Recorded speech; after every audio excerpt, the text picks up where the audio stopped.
Hey, yeah, so yeah, I hate that because I do quite a lot where I completely forget about the audio. But yeah, welcome everyone. Tonight we're doing a long haul flight. It's about 6.5 hours block time from Toronto to London Heathrow, and we're going to be taking off from runway 15 left, taking the Verdot 7 departure, transition at the Iptos, and then getting into London. We'll be expecting 27 right, Newbury 1H, transition at Newgra approach. We'll take a look at the approaches when we're a lot closer. We got plenty of time to get there, but I'll put this over to the airport, and then we can see where we're at.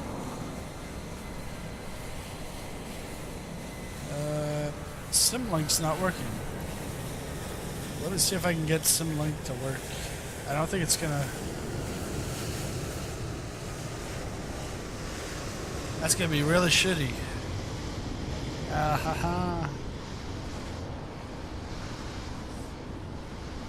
Yeah, how's it going, James? Did England win today in the Euro? I didn't watch.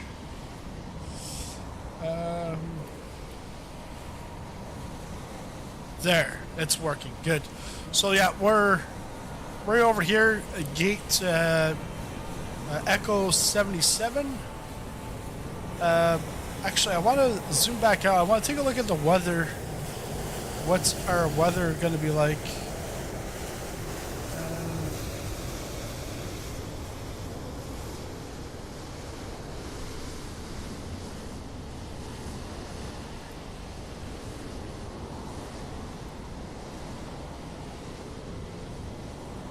What's our initial altitude? Is going to be flight level 350.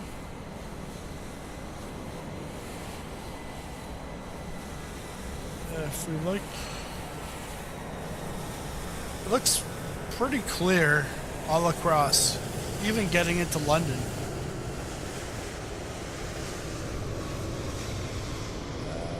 Let's see. That's the radar. I want to see turbulence. Turbulence.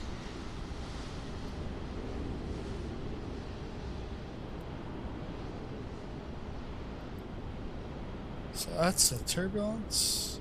Flight level, we're going to go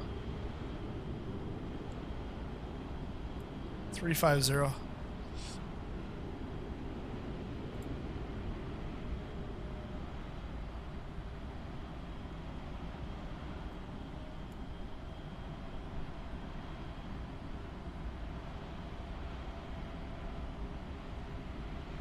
So turbulence, we might have some turbulence once we get into the UK, but getting out of Canada should be fine. All right, let's put that off, and we'll put that aside.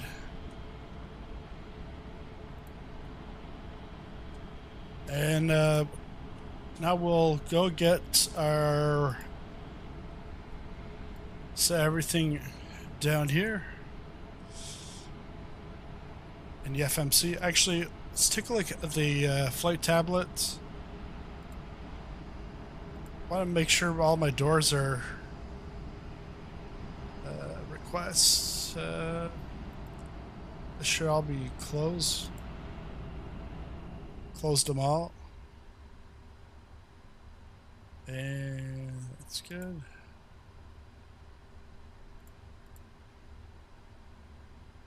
Refill hydraulics. No, that's fine. Hey Ed, how's it going?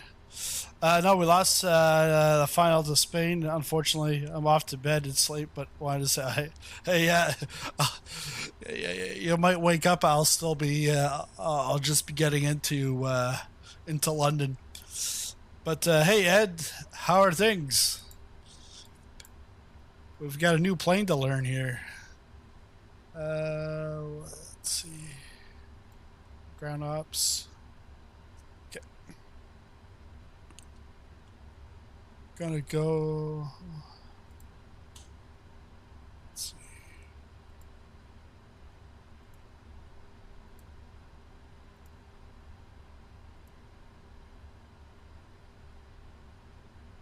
There was a party playlist I saw.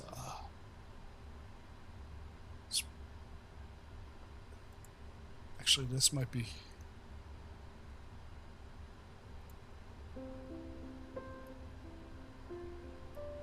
Oh, that's like. Reminds me of like the movie Up. This type of music. I want something that's gonna like give me some energy when it's like 1 a.m. Youth Summer. All right, I think.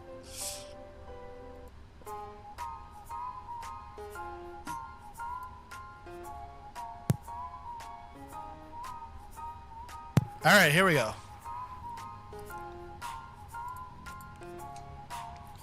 So we're gonna go. We can enter our initial position.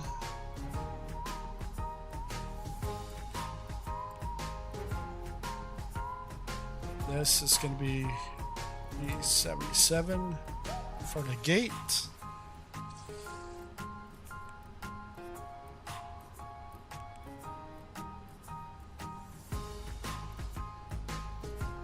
Alright, he doesn't want to take it. That's fine. Totally forgot. UFTs get this other stuff here.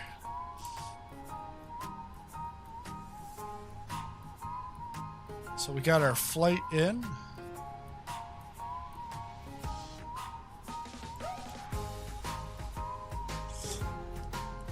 So wind's 5 knots coming from 160. So coming from the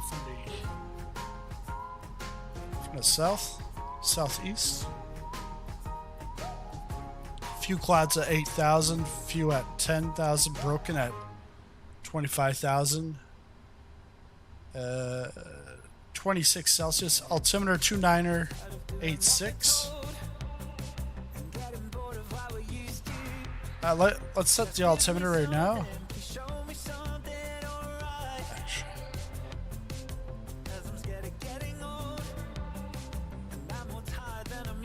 Where do I click to grab onto this?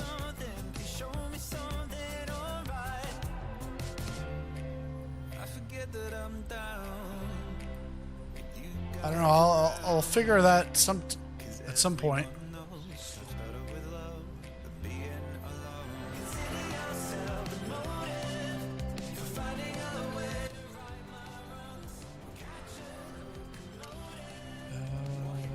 Two 29er86.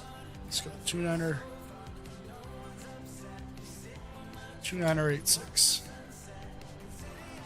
Doing good, man. We just moved into a new house a few weeks ago. Been a little crazy. Yeah, moving's definitely crazy. 29er86. We can.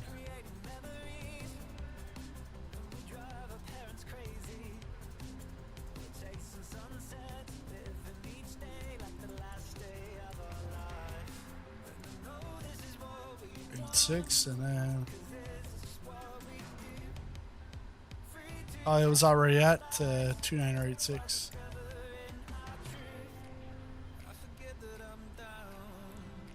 Yeah, I got the 777, but have not flown it yet. Yeah, this is my second flight, and actually I didn't land my first flight because I somehow underfueled it going into LAX. It was like Friday night. Okay. So that.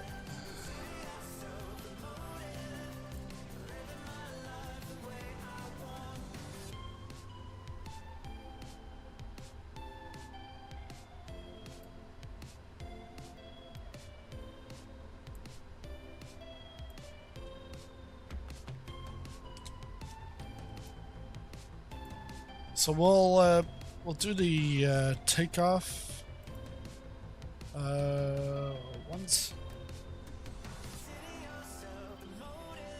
Isn't that 1.7?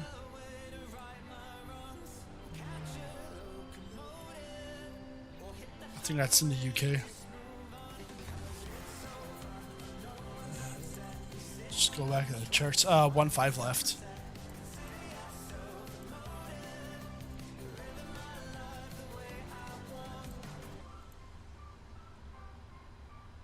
Import from the OFP.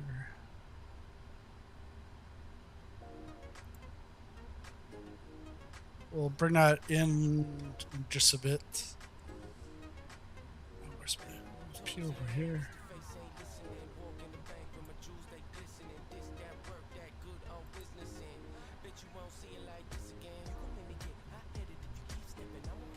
Oh.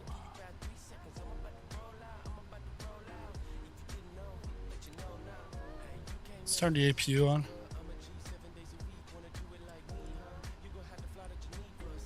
Okay, so we can go to routes.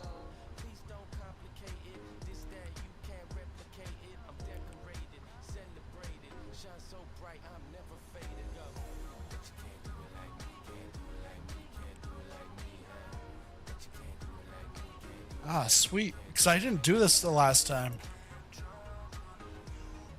I did it manually. So that's probably what my mistake was.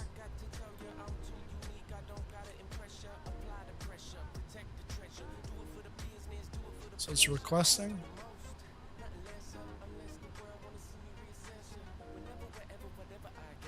Request is sent.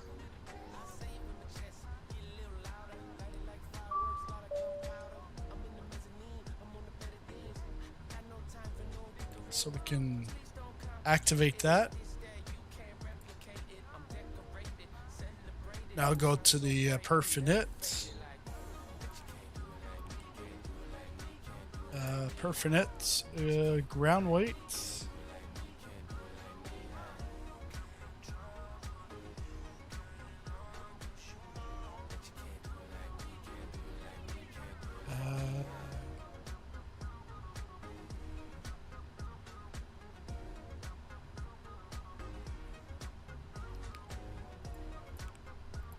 $585.4.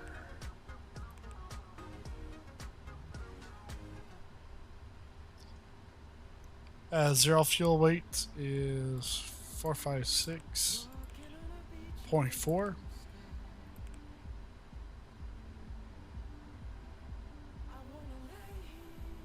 Cruising altitude, flight level 350. Cost index, that's high, 188. Minimum fuel temp, that's good. Cruise.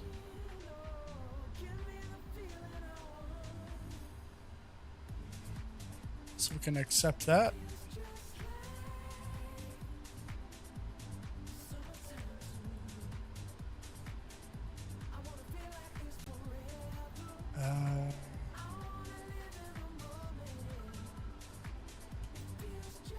The cell.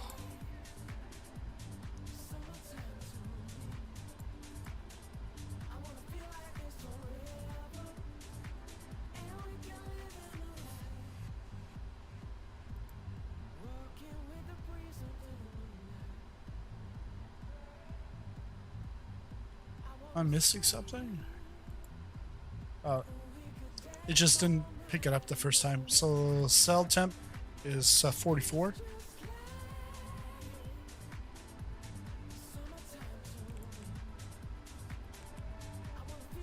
So we're gonna do takeoff, regular takeoff, climb 1. So that's gonna our max is gonna be 97.8 N1.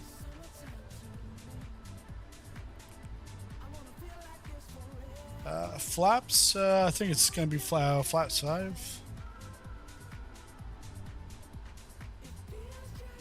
Yeah, flaps 5. Look for 164.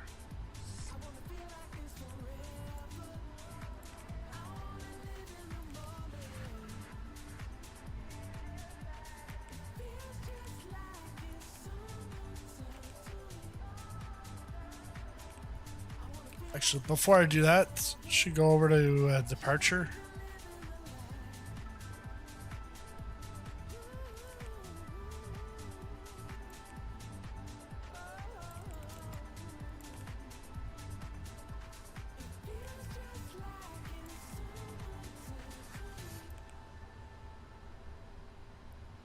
Why is there...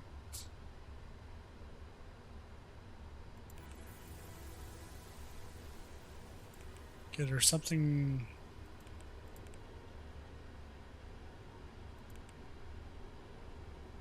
Let's go with the perf.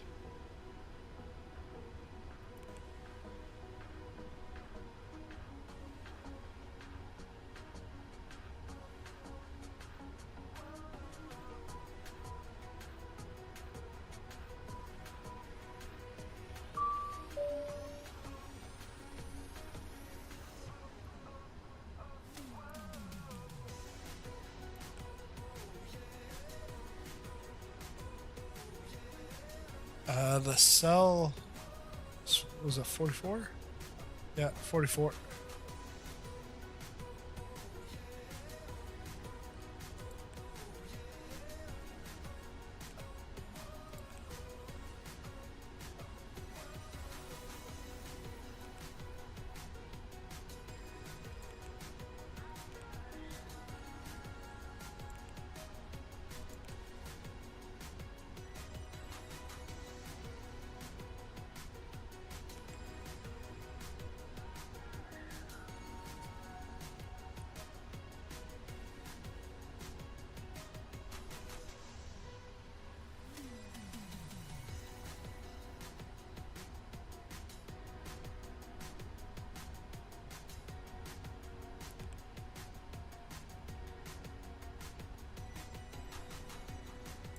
Five left.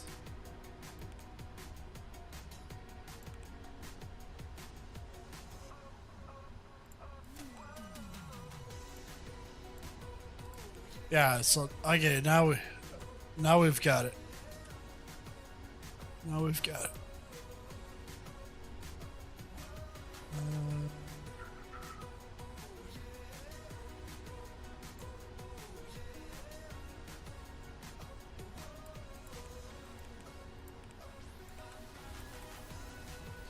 Verdo 7 and Iptos.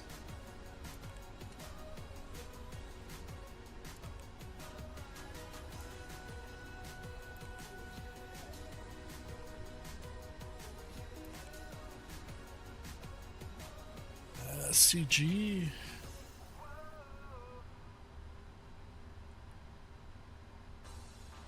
$30.16. 30.16.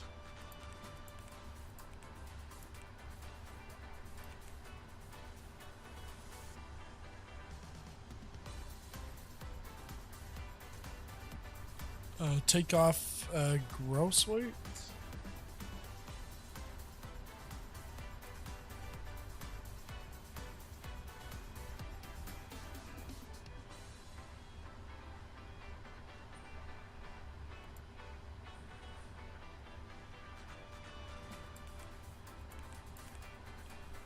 $585.4.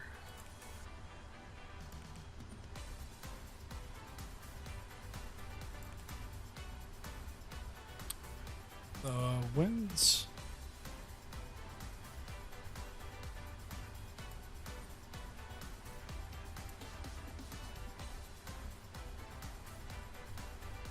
$160 from 5, or 5 from 160.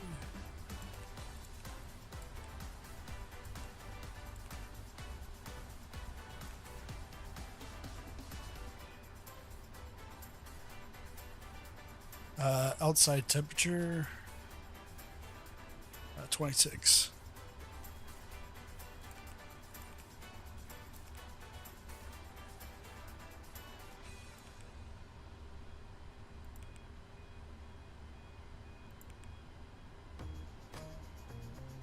V speeds are all set in. It's a little different. Because that's 157 is V1.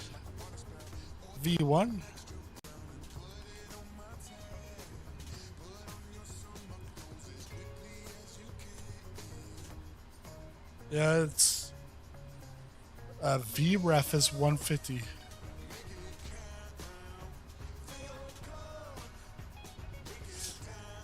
Not sure. I'm not sure why there's the discrepancy between two.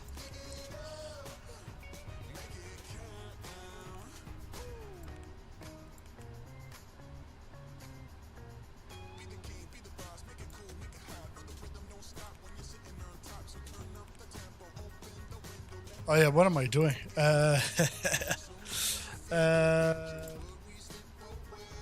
gonna get some vectors. I hate vectors because I always get stuck on them. We'll figure the rest out once we're up in the air. Alright, so that looks like we're all done here.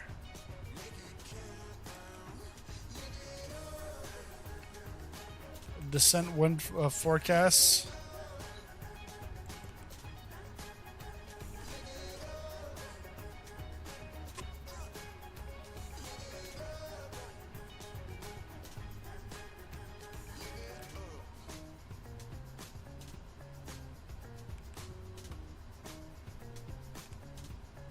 Okay, let's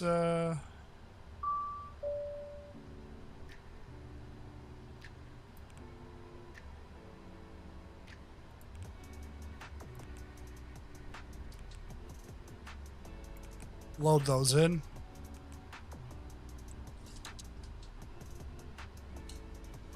If we go back to the chart,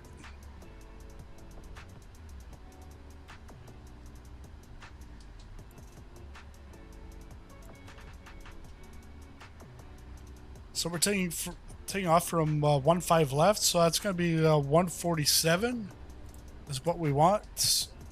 147.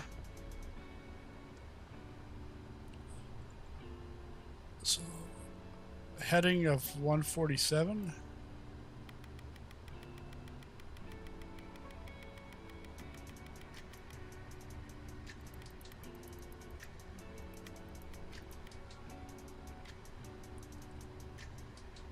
We're gonna keep our altitude at 10,000.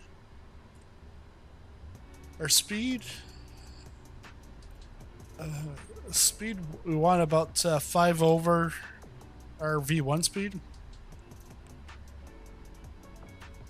So we're gonna keep the V speeds over on that side. On this side, we're gonna go FMC, and then legs. So we have the legs on that side.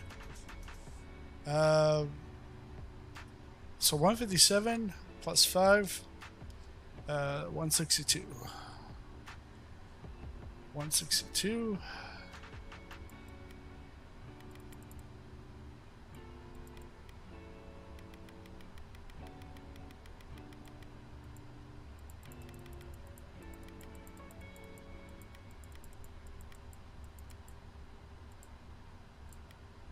Uh, 162. I'll put the flight directors on. Now let's go through the checklist. Actually, just beforehand, I want to see our APU.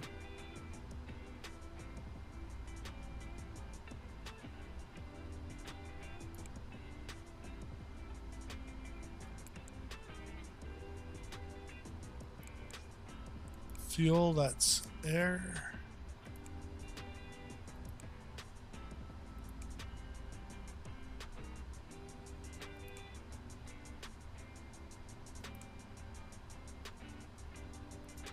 All right, let's go to checklist.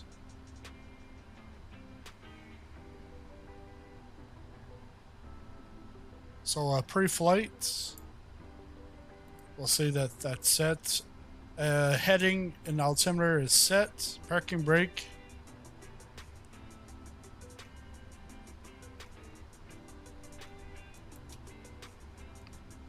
Parking brake is set.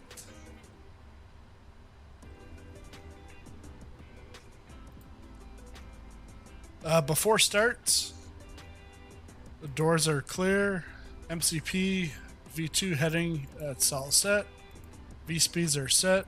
CDU pre-flight complete. Yes. Trim. Takeoff briefing. Beacon light. We can turn that on.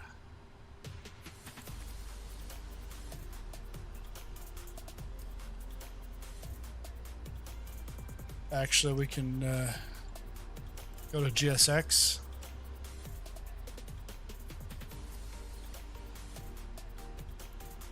Auto brakes RTO. Anti-ice has been already checked. Flight controls, ground equipment.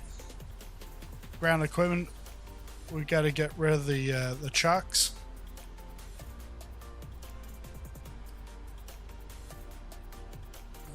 Our chocks.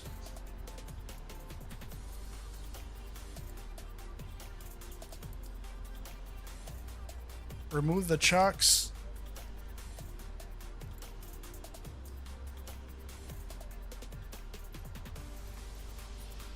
Prepare for pushback.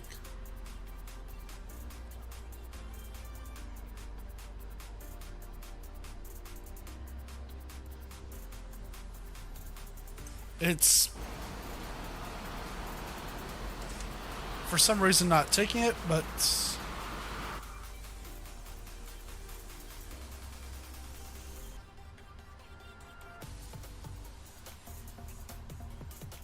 I'm not sure why. Let's see if we can do it in the FMC. I know it's the old school way of doing it. Actually, FS actions. Release the ground power.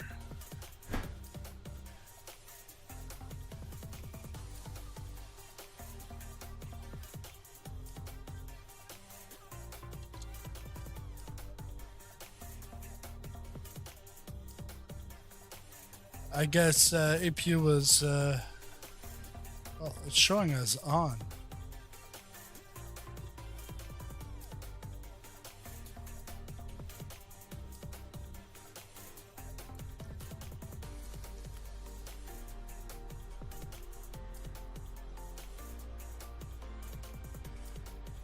You have to get that ground power back on.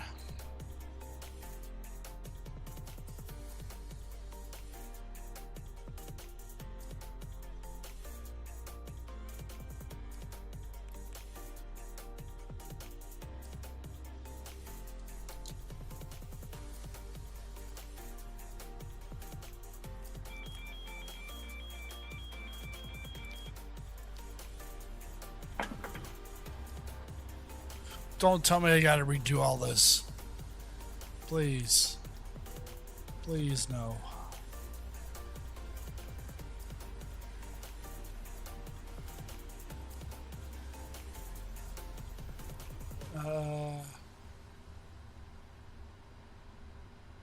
It's actually my second flight with it, but it's really my first one because for the actual first one. Well, this is my first transatlantic flight. First long haul in it.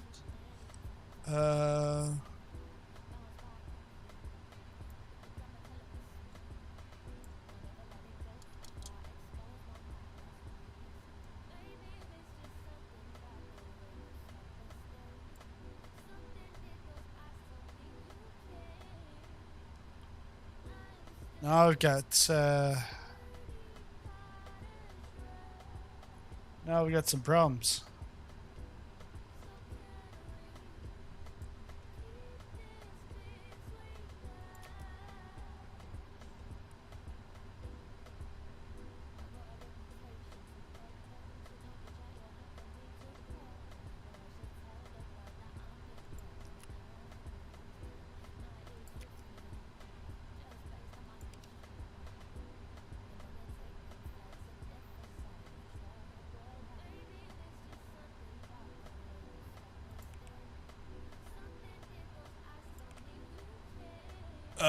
Oh man.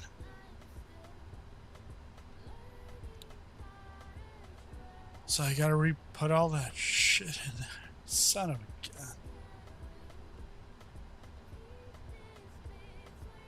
But I want to see, like, my displays aren't showing up right now.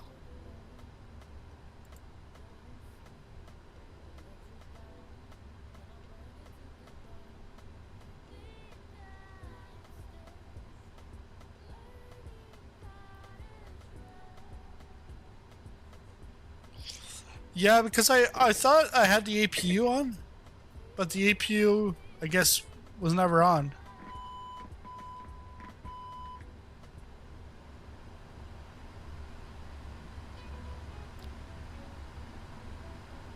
And just now, I guess it's because the GPU wasn't there yet, and I was trying to connect to it. I think that's why they black screens. But yeah, APU was supposedly on.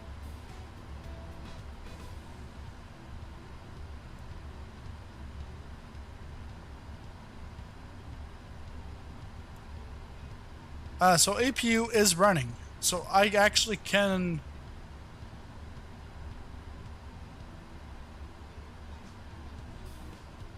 Yeah, so with the APU...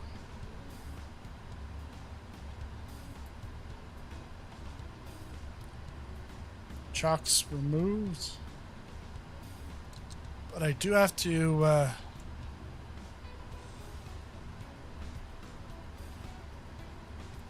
I have to redo the FMC. Actually,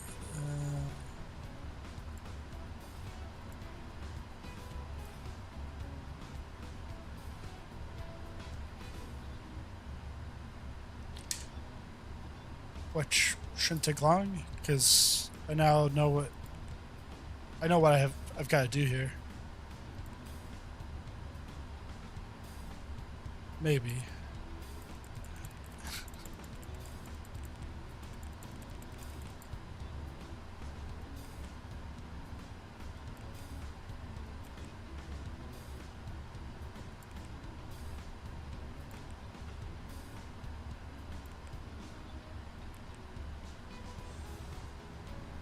Oh, you know what? It's because it's not aligned yet.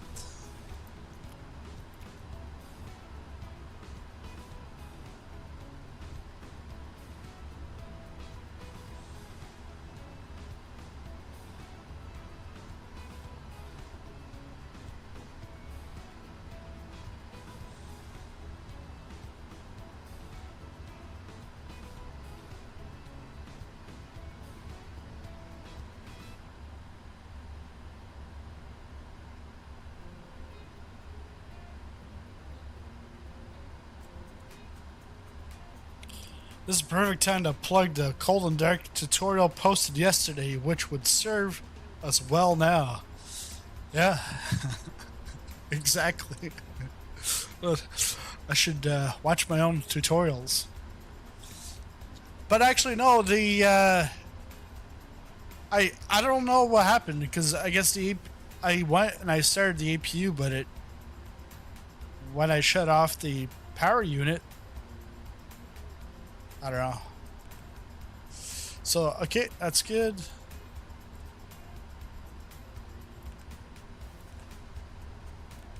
Wait, like it just got rid of it.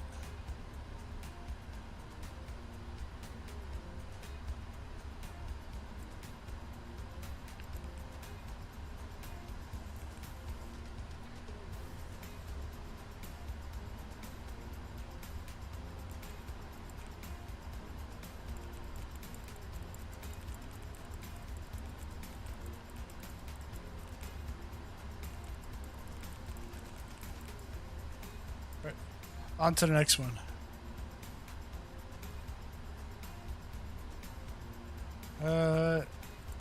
Actually, it should keep everything.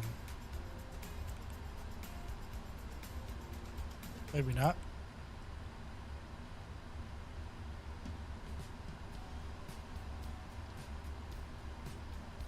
Oh, my water's all the way over there.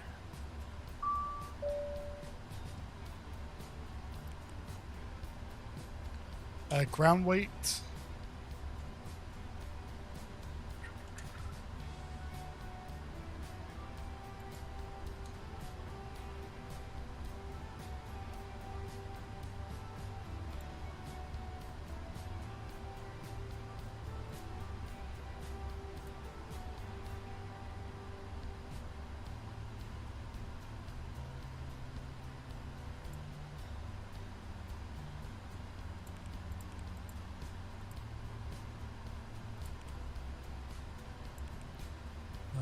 .4.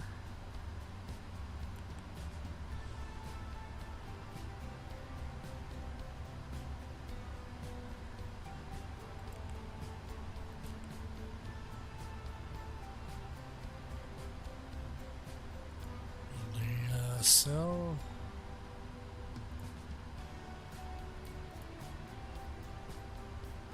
.44.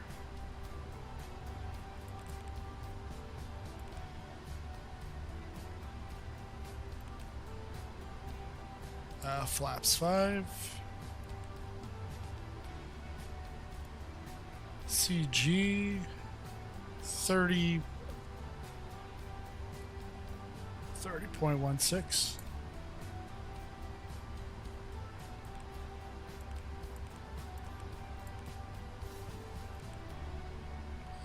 And then the takeoff weights 585, 424.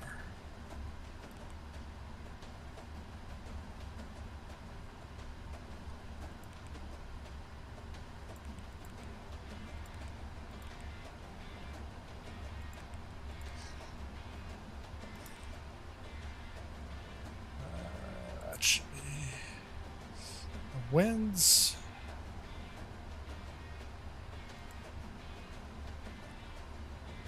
$165.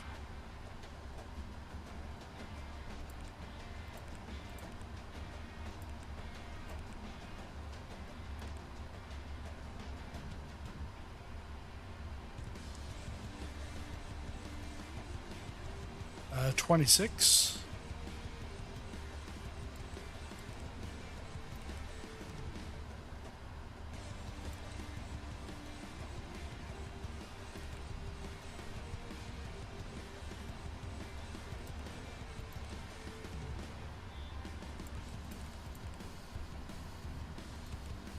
Hopefully we'll get there before the next flight shows up.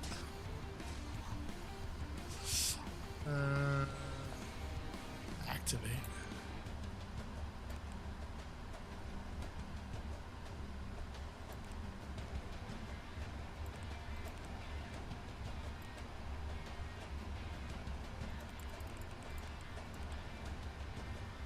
Okay. Let's go there. Put the legs on the FO side. Should be good. 162.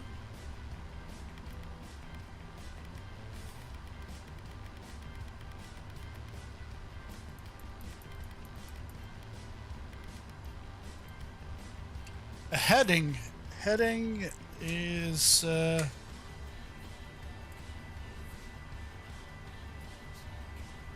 15 left, 147. 147. We're gonna leave the altitude at 10,000.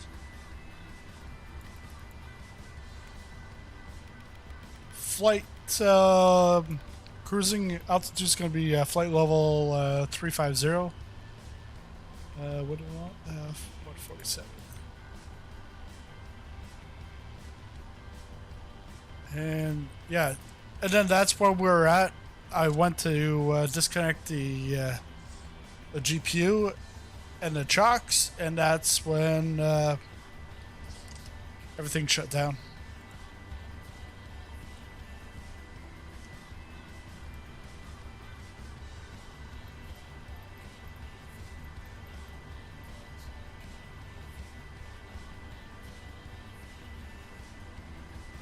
Boarding isn't finished?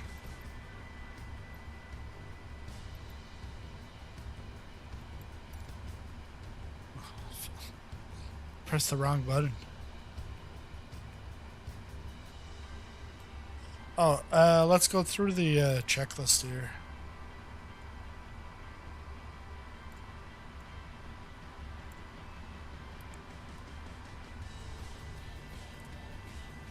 Oxygen. Yep.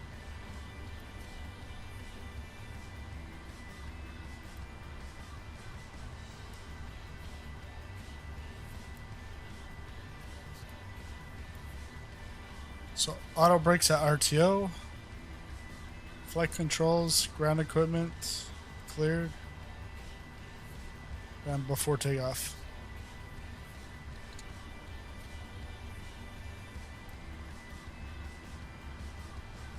Am I all done here? Ground should be gone.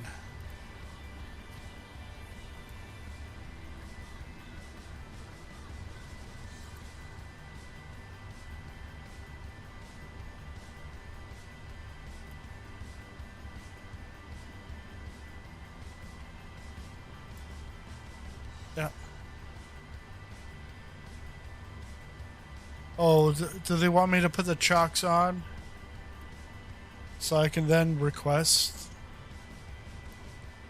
pushback? Probably.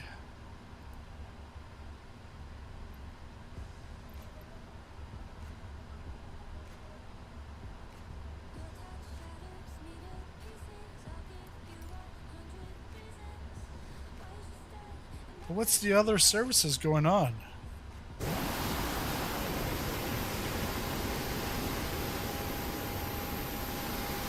Oh man.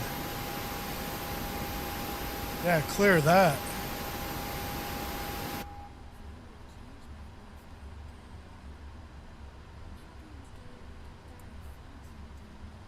So they probably want the doors.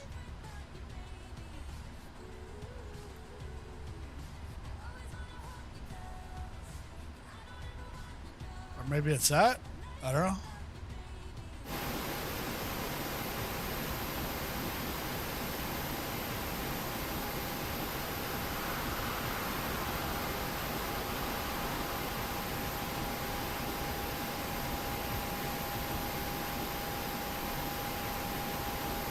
Come on, GSX, work with me.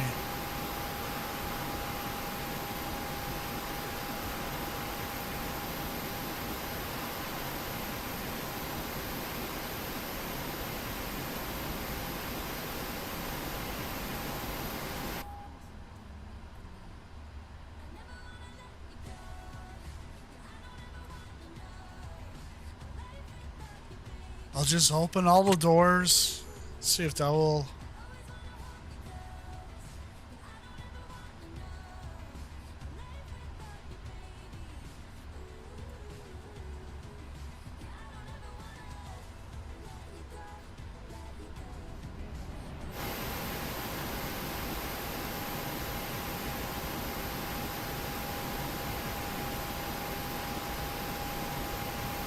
I don't know. Something's a little wonky here.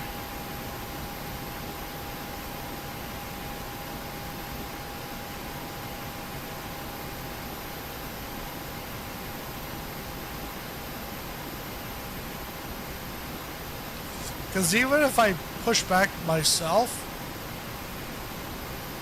the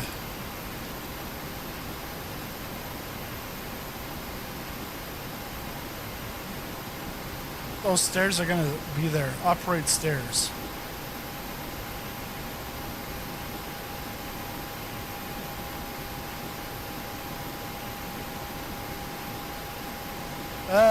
Nope. These are not. This is GSX stairs.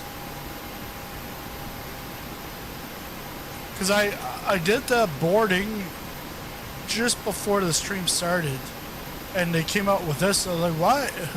We've got jetway, so what's the deal?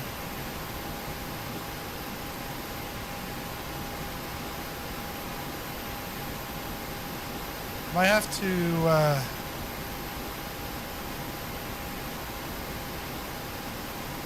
sim brief, okay.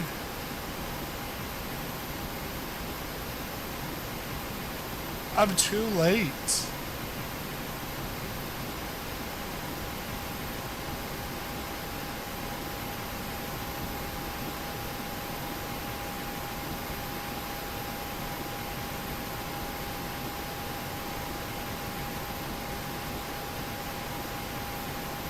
Try another time.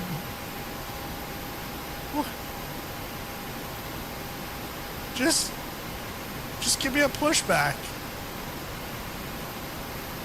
That's all I care about right now.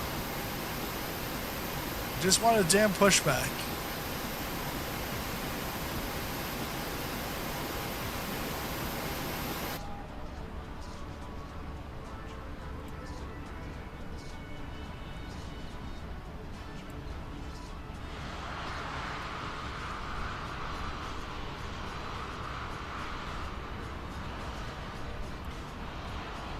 Well, I thought you guys told me that on Friday you couldn't do that through the UFT.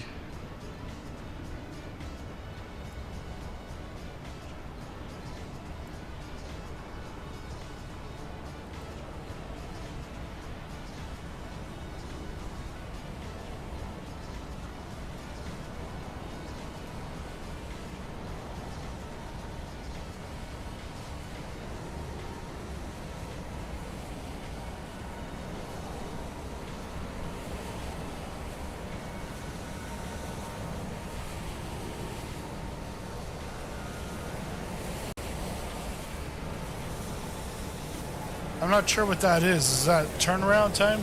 Yeah, I have no idea either.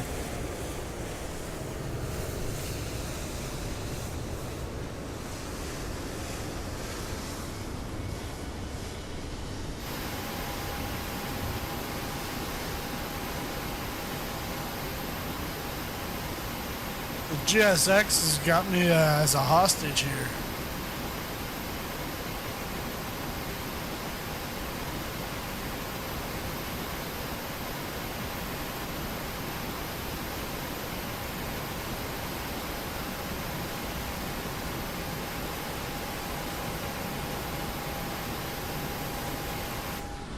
Well, I think what I'm going to do here is make sure my doors are closed.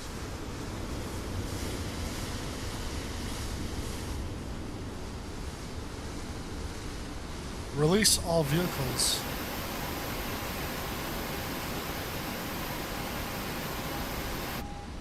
That includes you too there. Stairs.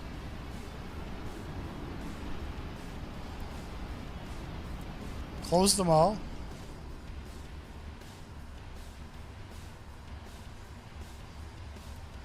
Then armed them all.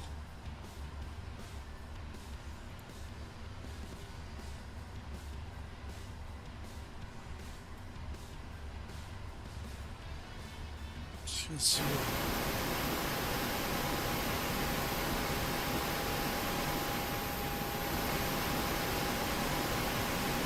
So now they're trying to connect.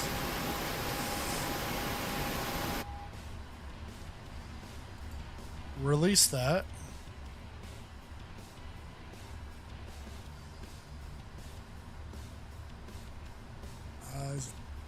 I think I'm gonna try if I can do it in the FMC. No, it's blacked out. Yeah, because it's not ready yet. It's coming in a upcoming update, I guess. Service vehicles.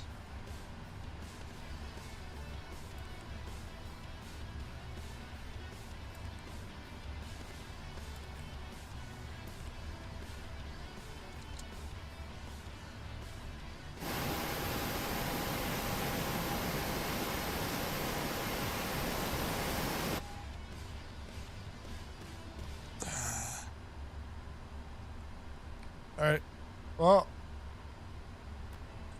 this is the worst one, the worst option, but it's the last option I've got.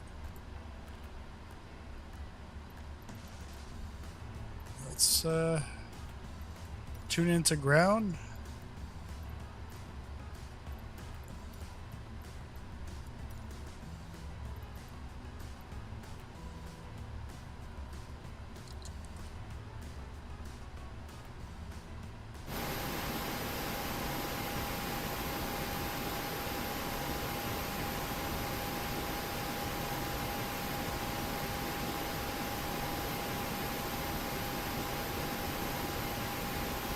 I'm just afraid I'm going to be flying with these things in the air.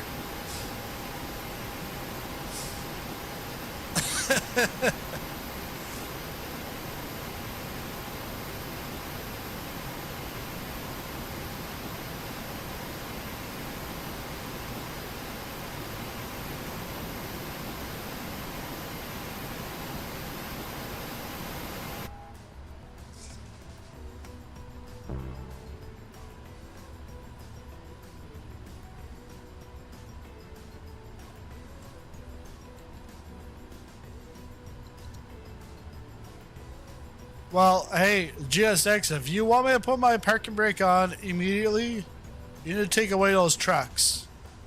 Because those trucks shouldn't be there.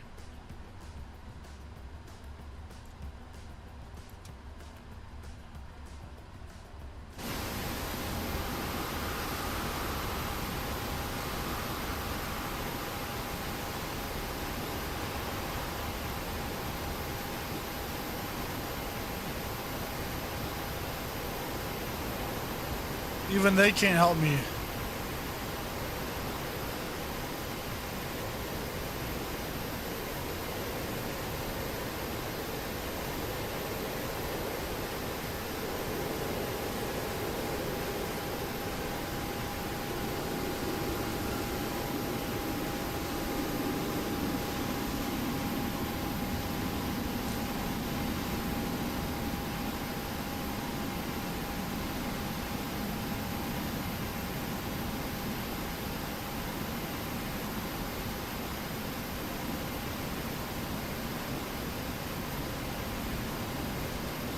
Is there like someone stuck in the stairs?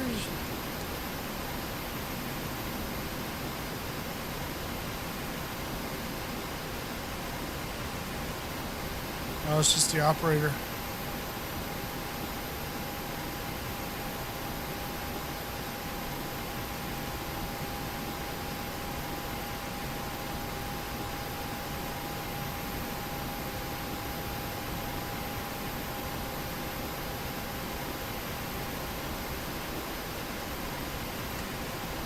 Come on, GSX. My time is running out here.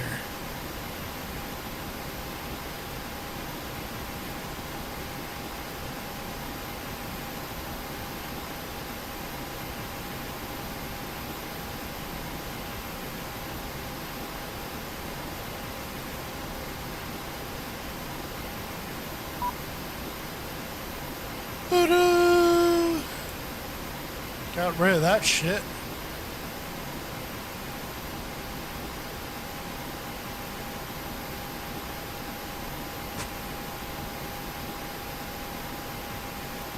There. Air Canada. Why?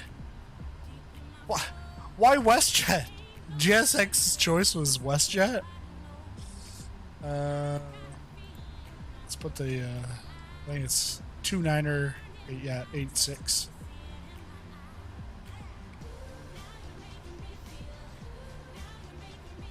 Okay, it's gonna be reinstalled later. But no, I figured. Hello, Captain. We are ready for pushback. There we go. No, they're using that reverse thrust, I would be taking everything with me.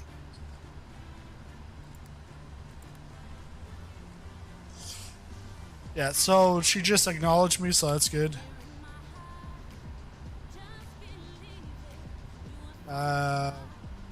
Departure checks completed. Bypass pin inserted.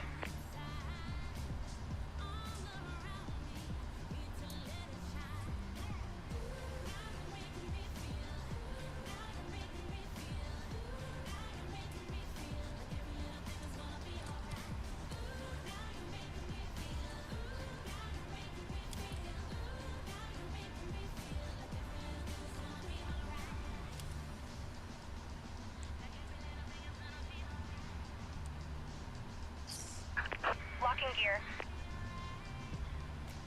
Yeah, multiplayer's off. I've got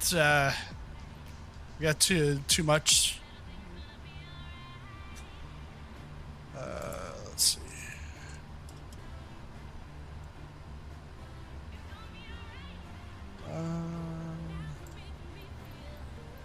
Let's go. I'm gonna go to the right. Release parking brakes, please.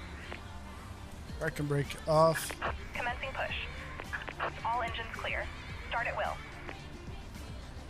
All right, starting at will.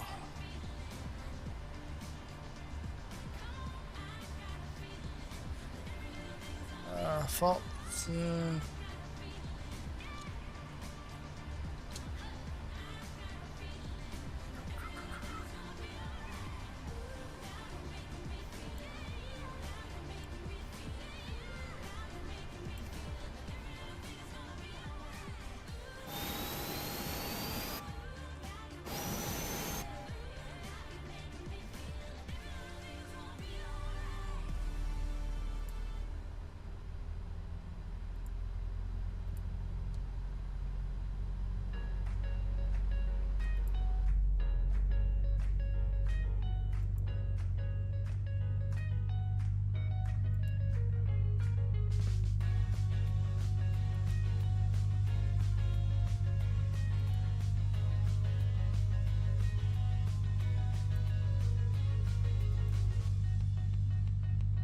Come on.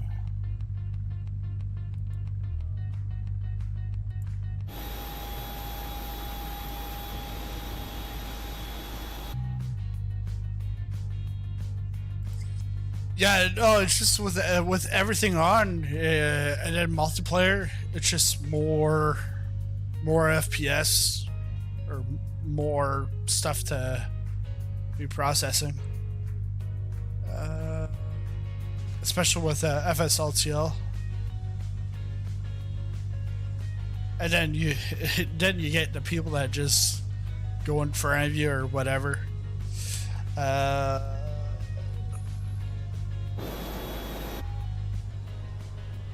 Okay, so let's go down to the throttle.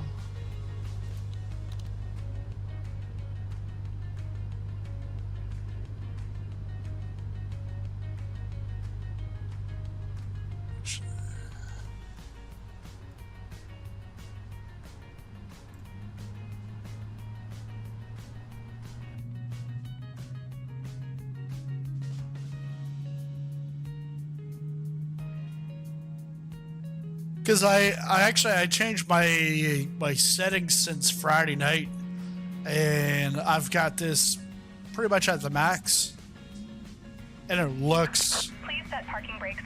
looks really good. Like the ground textures is like there's the LOD is at 400, but I think the shadow maps or something. I think the sim goes to about 2K. But in the INI config file, you can put it at 4K. I've got it at 4K. We can put the parking brake on. Waiting your confirmation for a good engine start. Okay, parking brakes on. Left.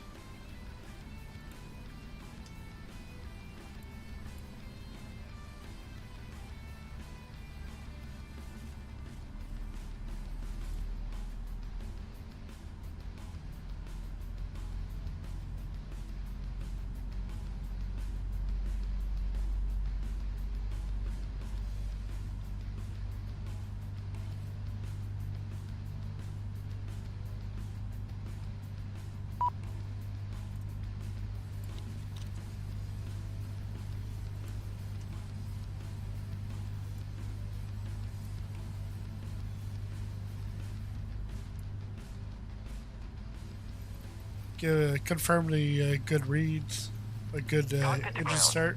We have a good engine start. You can disconnect.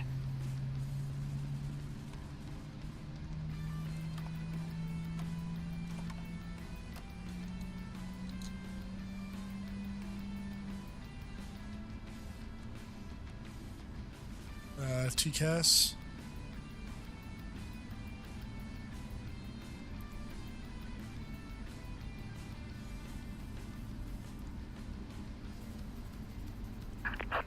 Checking gear.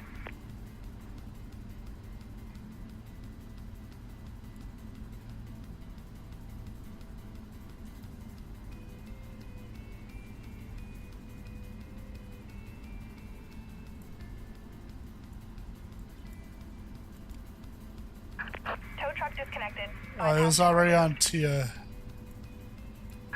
Left is clear, right is clear.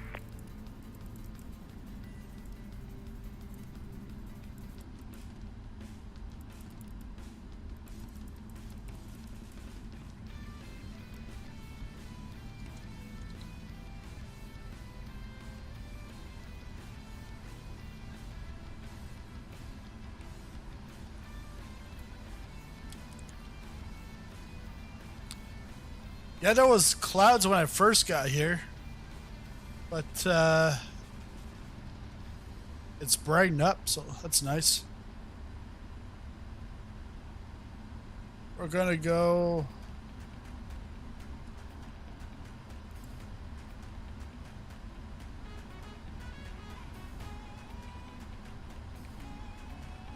So we'll go Delta down to Bravo, Bravo all the way down to the end.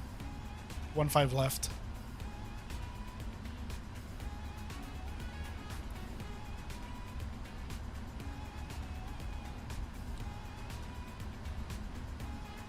Have a good trip. Thank you. And up here, we're gonna put taxi and strobe light on. We're gonna put our logo light on because it's gonna be dark soon. We can take off the turn off the APU.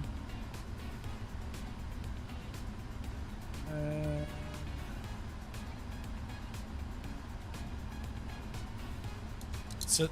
The rest of the lights, we'll turn them on once we get there.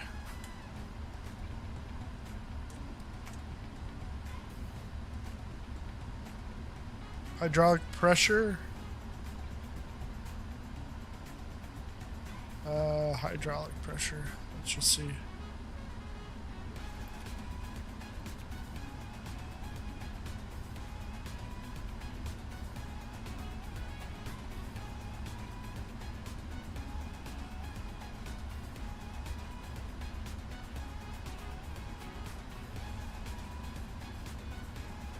Yep, we're good.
Actually, we should take Alpha.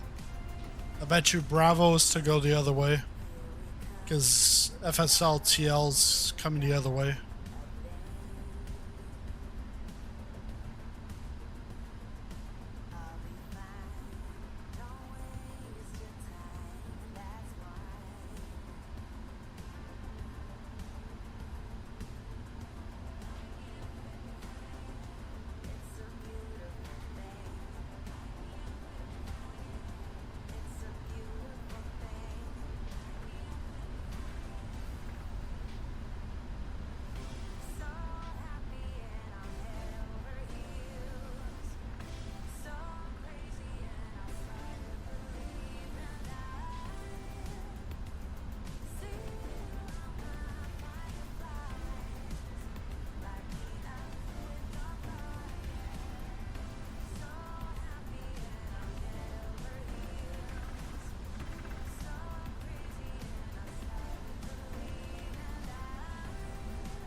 So that's the Air Canada Olympic livery for the 777.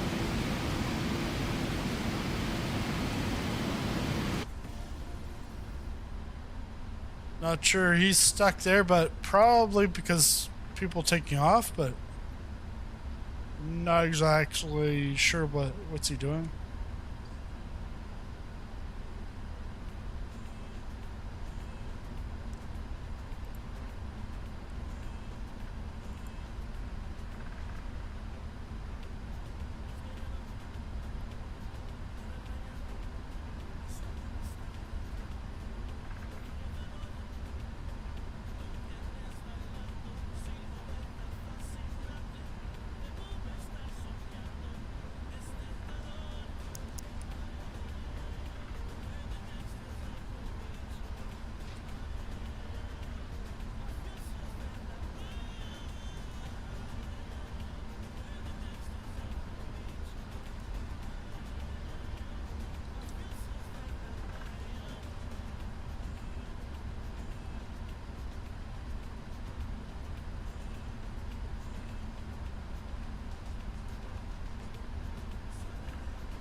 I was watching Captain Canada earlier today, and chat was talking about FSS and like the E-jets, and how we ended up we got the E170, 175, and then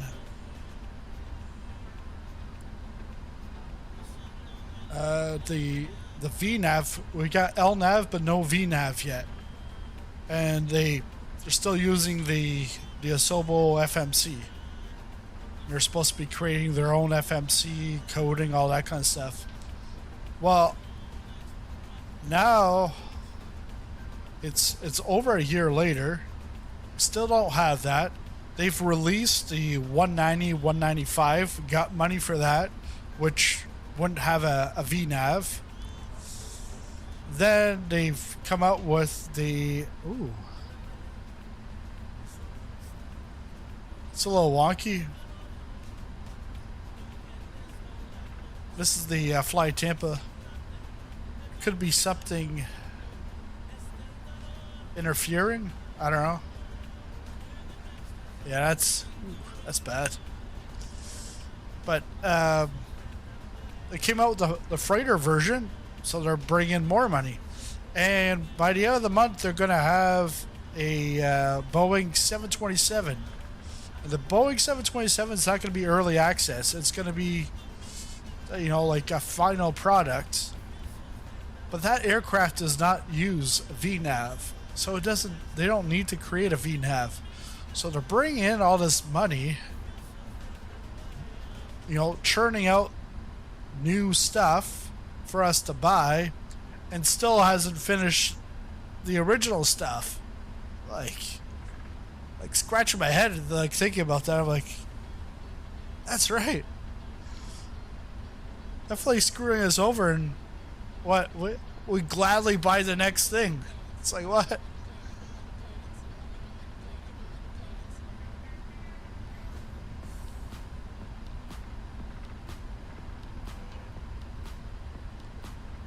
And then we crab about it. But we still buy the next stuff.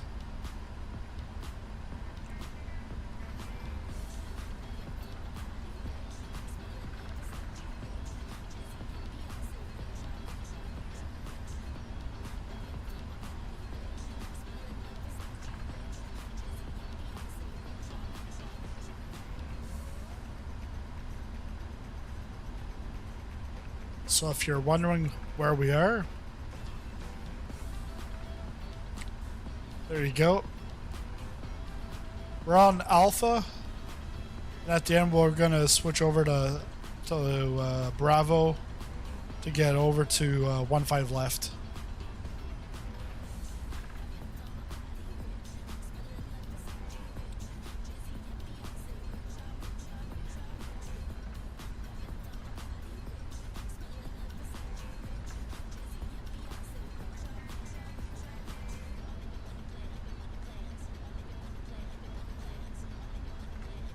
So WestJet's gonna go out ahead of me.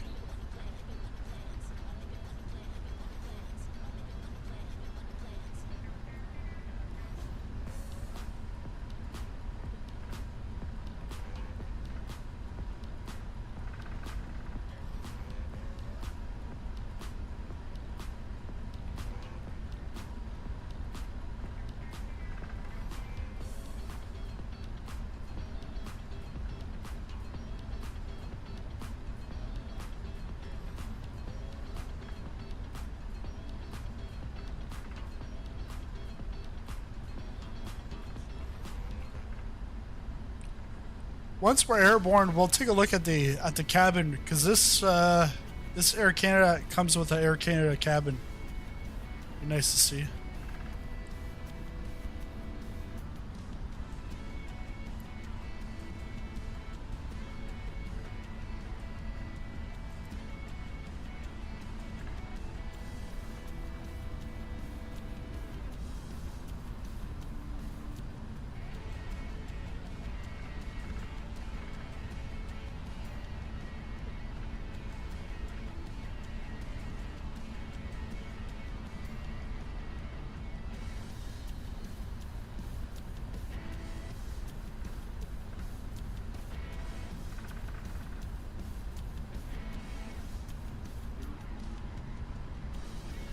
But yeah, this looks nice to fly Tampa. I just wish those Reg Design guys, they would have followed through. They just opened up shop, they grabbed everybody's money, sent out like a pretty good product. However, it was like wasn't optimized correctly. And then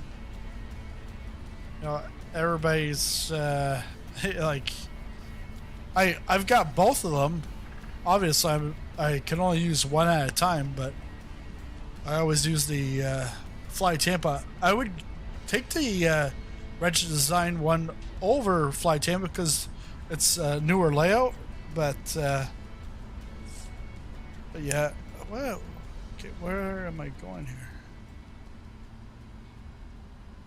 So they're going to 2-3. Is 2-3 now closed?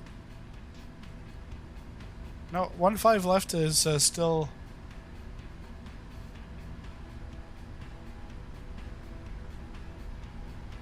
in operation.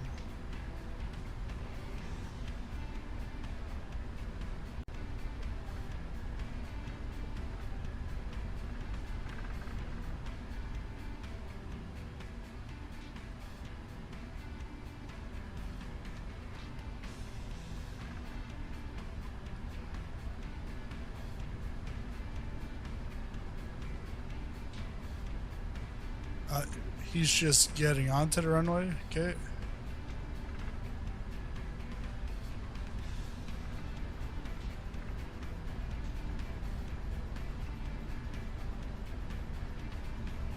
Oh, he got onto that runway very quick.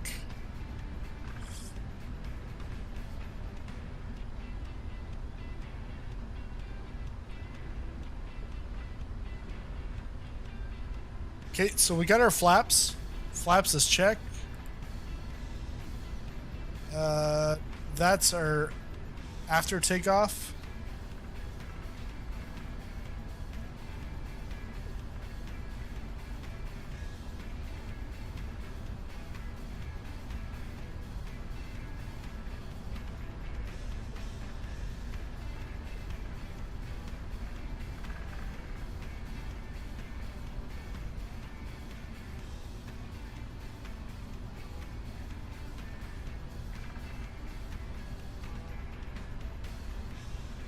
All right, and here's our time to shine.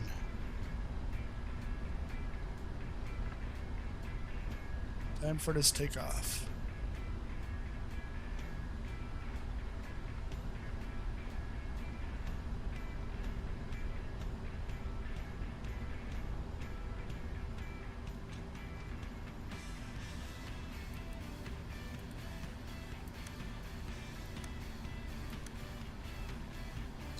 Cabin crew, prepare for takeoff.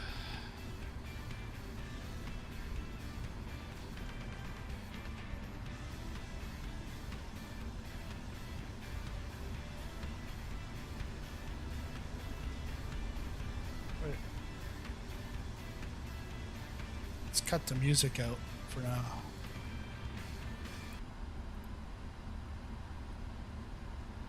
Huh. Good thing I looked. Woo! Right in our face.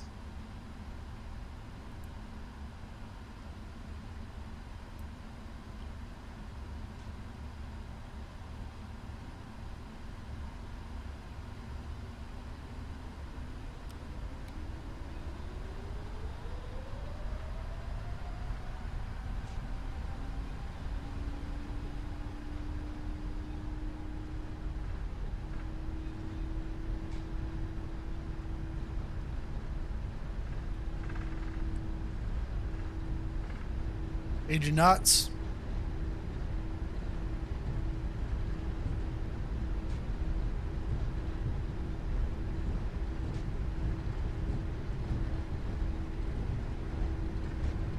V1. Rotate.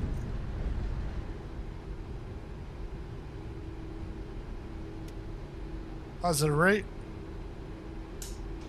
Gear up.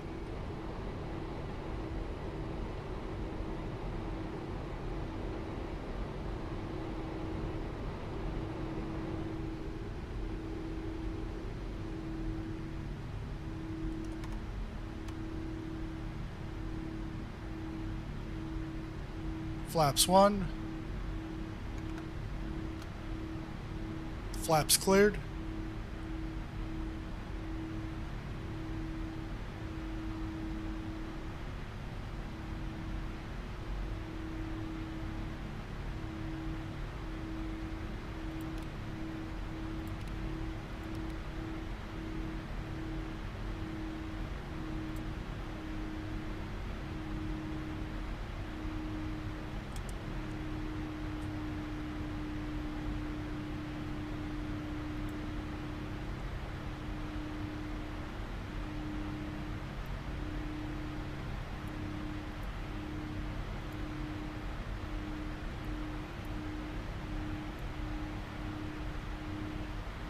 Where's my flight?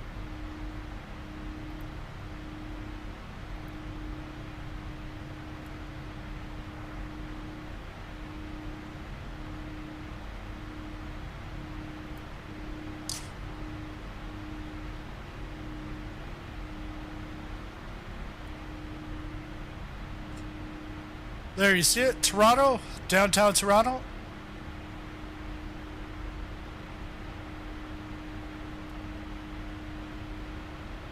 Soon to take a left turn.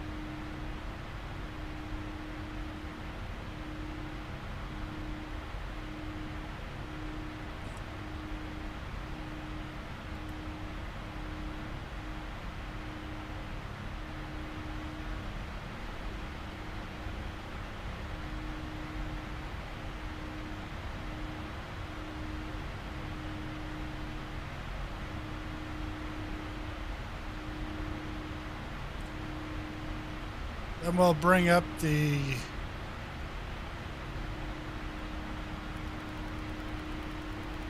altitude up to 350.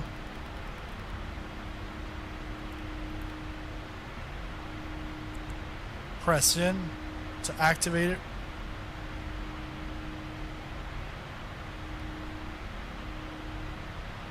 Once we reach 18,000, we'll flip over to standard for the barrel, and we'll turn off the landing lights at 18,000.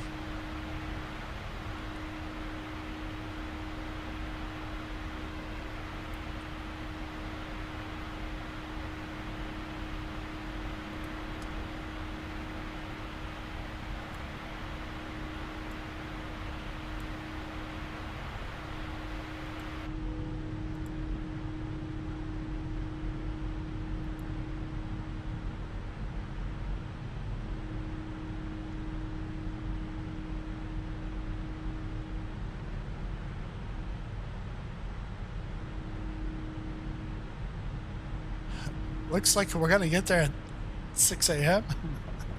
I think it's because our speed, we're not up to speed.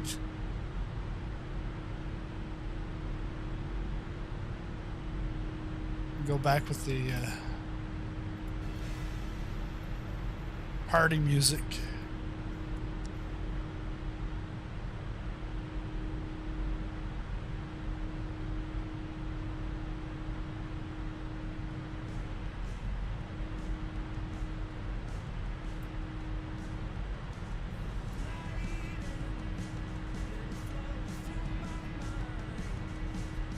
But I noticed this on Friday night.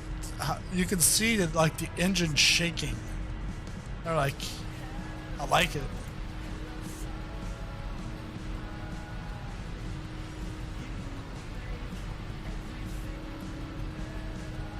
Let's see if we're going through any clouds. No.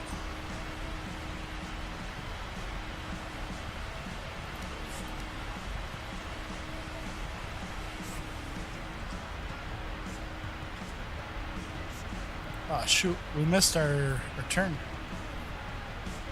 Yeah, because that's right. It was vectors.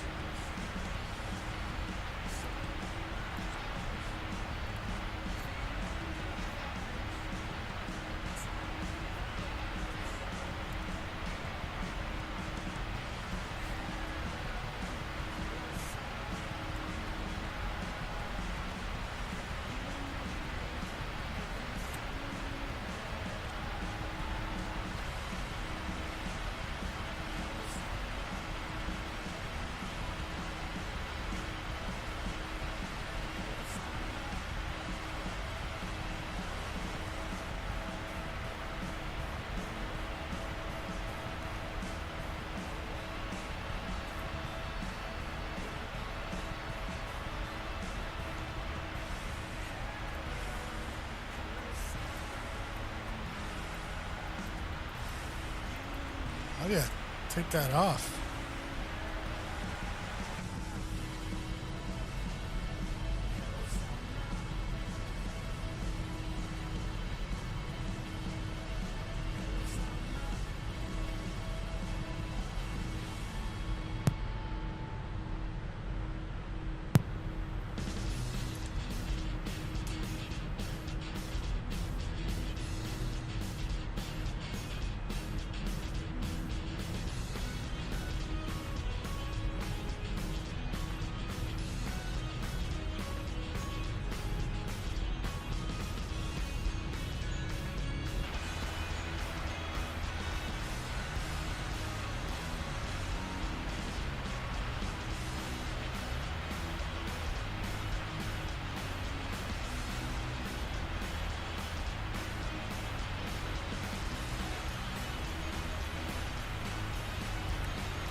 I find like this, there's less that you have to do than in the 737.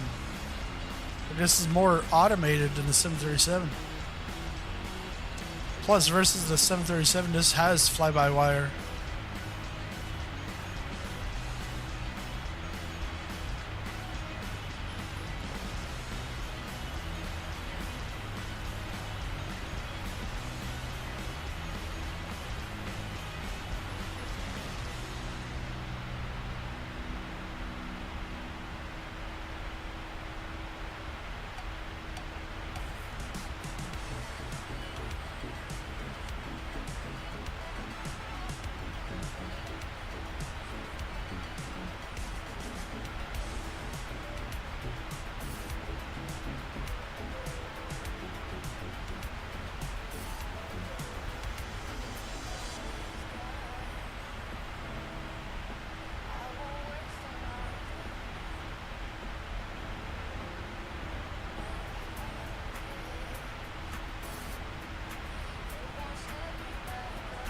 I have a topic idea for the next tutorial: APU plus pushback.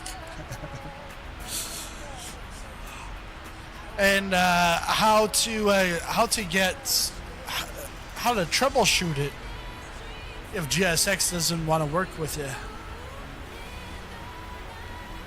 Because I just all I did was reset the position and it killed everything.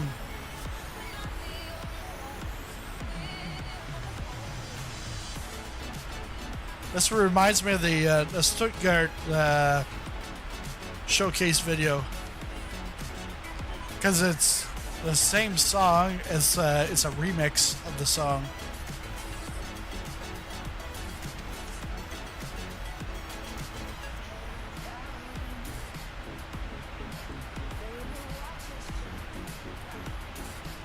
Now let's see if I can get a...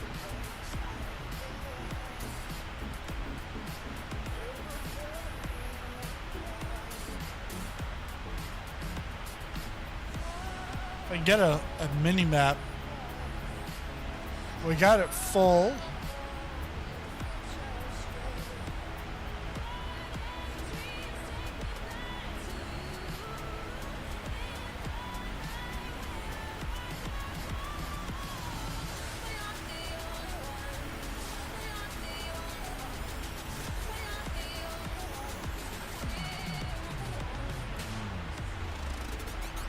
Oh, sweet. Because it's off my screen. But you guys still see it.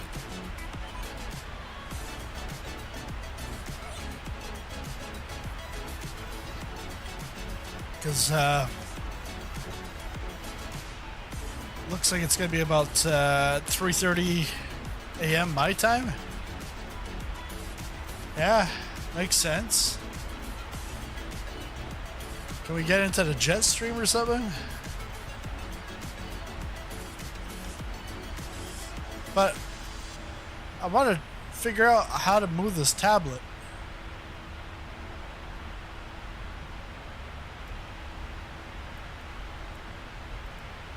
There. But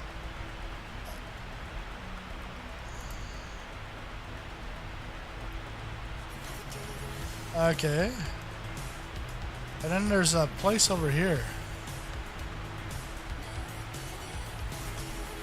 Because I've seen that, like, invisible hand.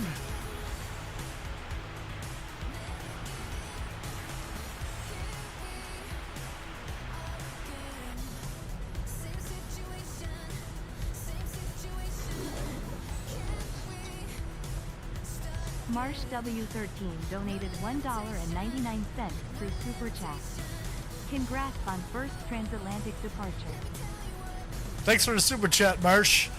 Yeah. I've only done a couple of them. And they weren't really successful. I think that it was all like year one. Because year one, I remember taking off from Washington in a 747 going over to Copenhagen. And I actually had other people flying with me, but I didn't know that 747 was not rated for any of those runways I was at. I think I was at Reagan. Or at least the runway I was on, because it was way too short. So you know what happened there. And then the 747 was like sometimes like a dolphin going over the ocean. But the one I remember, I tried to get the achievement of Bordeaux to Seattle. So from Asobo to Microsoft's headquarters. And that I used 4 different aircraft because they were all oscillating big time. And I remember some kid tried to help me to land in Seattle. Oh, I think that was Sizzling Steak. Tried to help me to land. And with the autopilot, just beforehand, it just wanted to pick right back up. I was like, I had no clue what I was doing.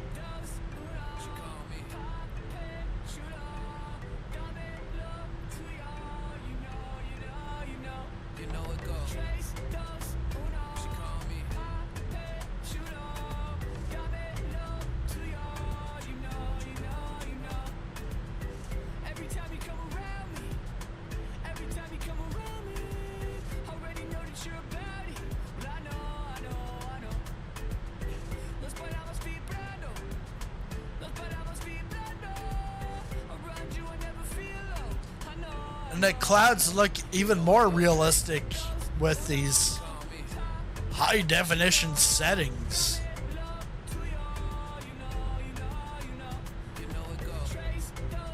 And like Friday night, I was having all that screen tearing and everything. Nope, not anymore.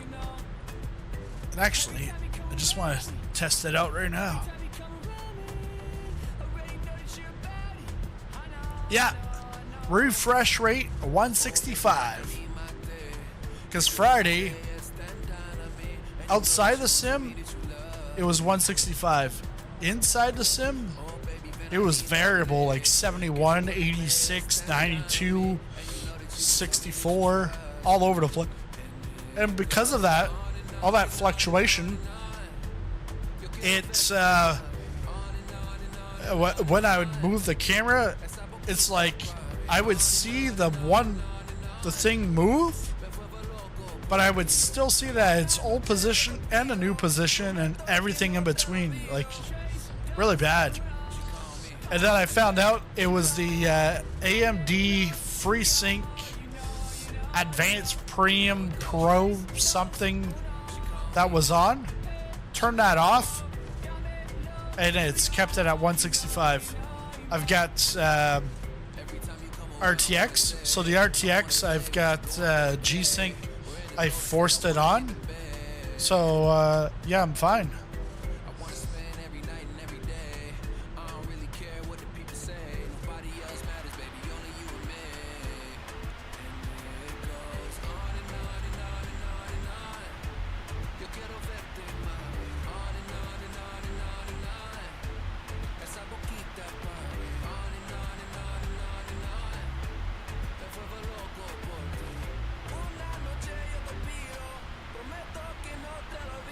Now, those clouds right there, that looks real. That looks real.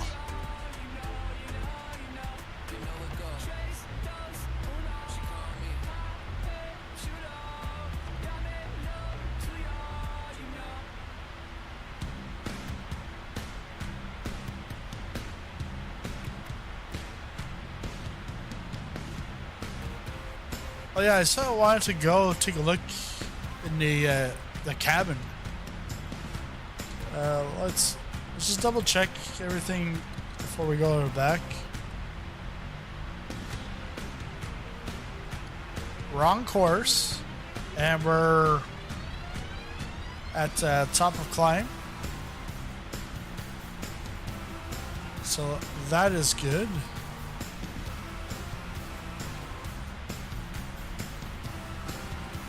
And if we look at the FMC, we'll see that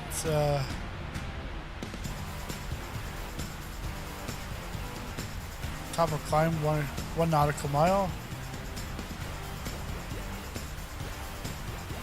So when we get to Heathrow, we're still gonna have 19.5 of fuel, which is good. Doing a step climb? Step climb?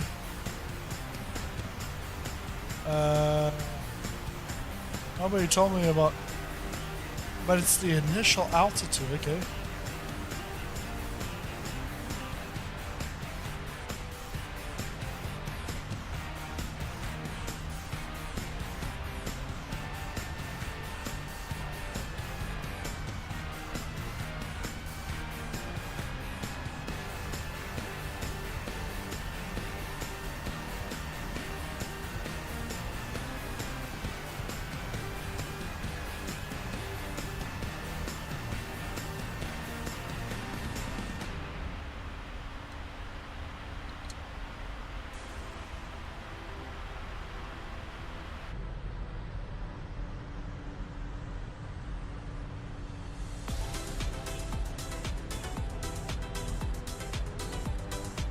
Yeah, I just want to make sure if we're doing a step climb,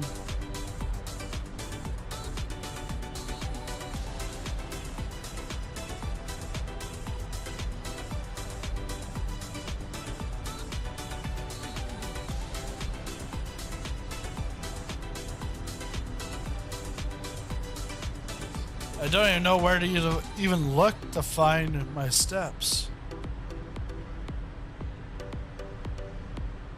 Well, I'm in the general area, like I'm in the flight plan, which is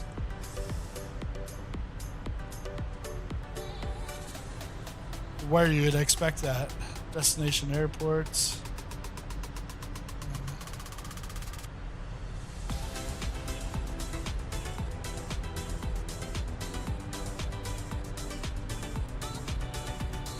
Got some restricted airspace. Ooh.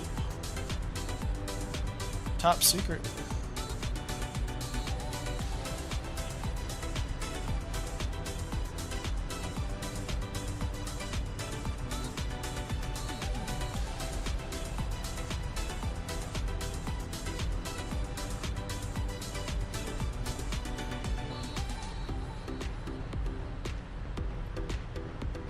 So does this baby fly pretty nice?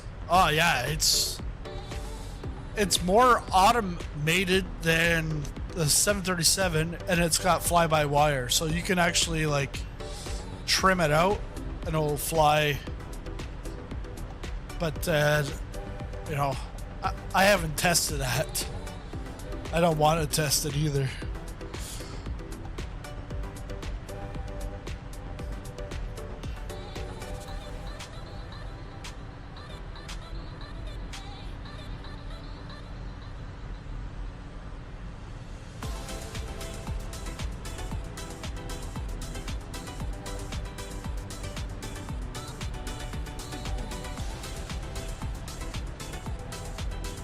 Oh.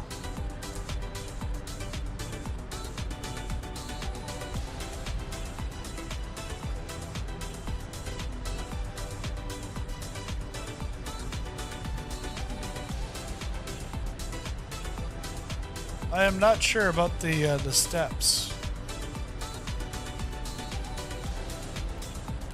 Maybe I should ask New Kids on the Block, you know, step by step. Ooh, baby. Da na na da na na na na na. I got a nice sunset. It's gonna get dark eventually. Sooner. Much sooner than I want, but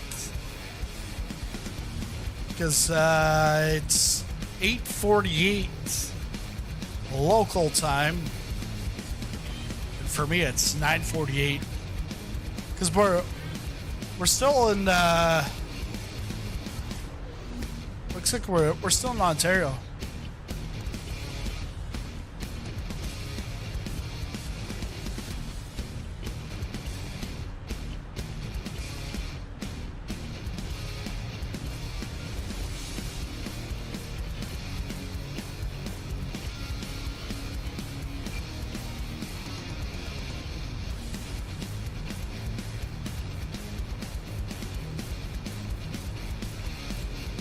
Yeah, so here at Iptos to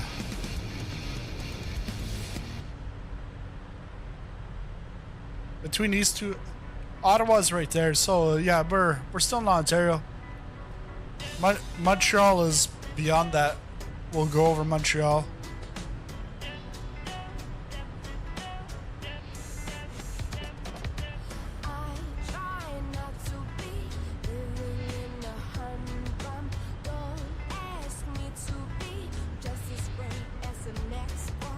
This flight, block time's about 6.5 hours. I spent an hour and a half. No, it was an hour and 15 minutes when I got to the runway. So from starting up, cold and dark, to the taxiing the runway was an hour and a half, and that was because I had the issue with the GSX. So yeah, this is because the thing is I did San Fran to LAX on Friday, but that's not a real flight in this aircraft. Like in North America, the shortest flight with this is like pretty much this, either about just over 6 hours, like going to London or Paris from Toronto, Montreal, or JFK, and then it can get longer. Like, you won't see a 777 out here in Halifax, but like Air Canada flights, Toronto to London, but going the other way, it's Montreal to Narita, so Tokyo, Toronto, and Vancouver to Tokyo. You won't see this aircraft for Montreal to Vancouver or Halifax to Vancouver. They'll use like a Dreamliner, a 787. But I've seen like lots of 757 and 767s, and I'm like, oh. But there are some short flights with a 777. Those the shortest one's about 25 minutes of airtime. I think it's St. Kitts to Antigua, because it's Air France. They go down there. So from Paris there, and then they go, it's just a one hop. They go to Antigua to St. Kitts and then back, and then they go back to France. But those two legs are like 25 and 35 minutes, depending on which way you're going.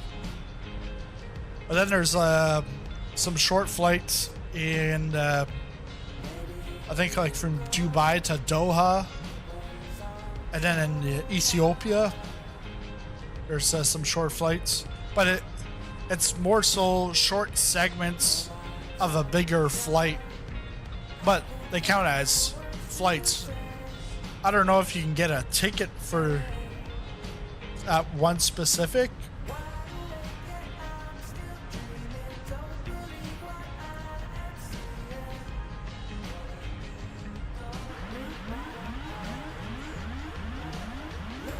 What the f...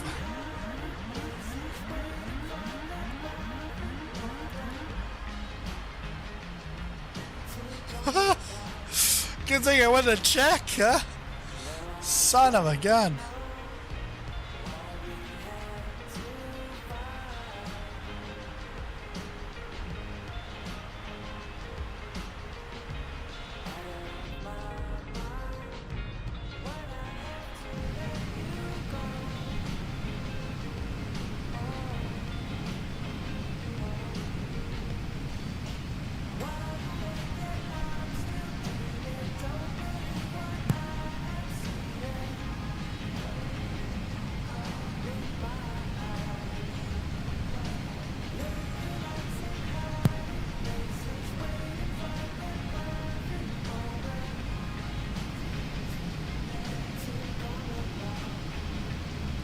So this is the 777 immersion from Parallel 42.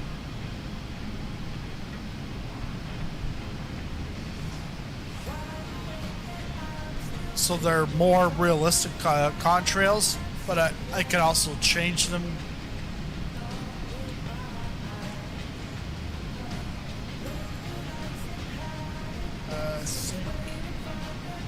MSFS.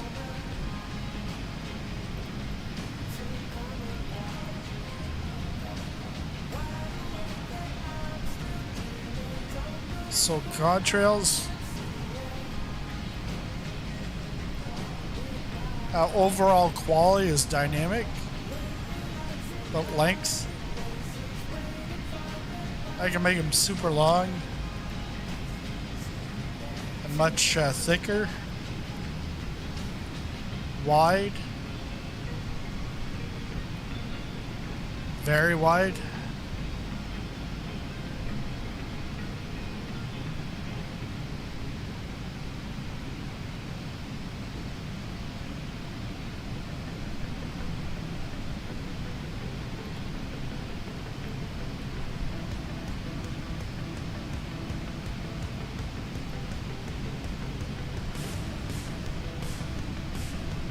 go low density, or I'm gonna leave it at default. Looks nice.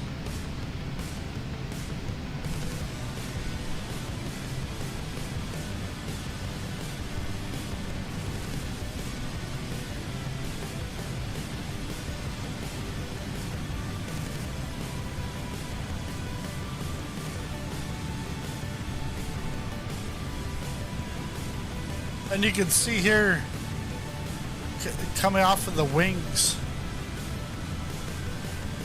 it's just the way that we're positioned with the camera. These contrails are just forming up.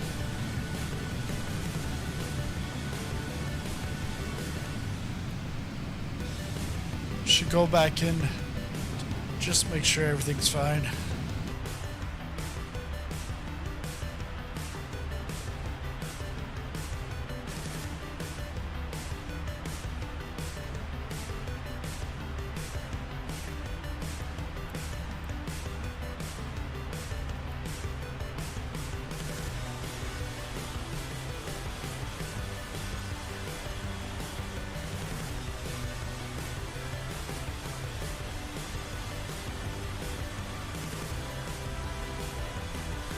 And you see RTO, the auto brake, automatically goes to off. Pretty sure in the 737 you have to do that manually.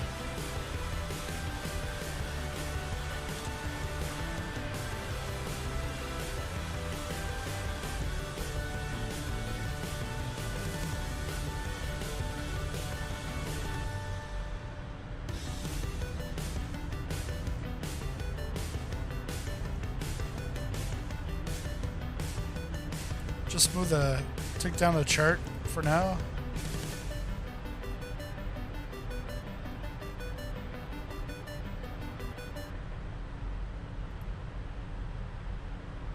Now you can see that sunset.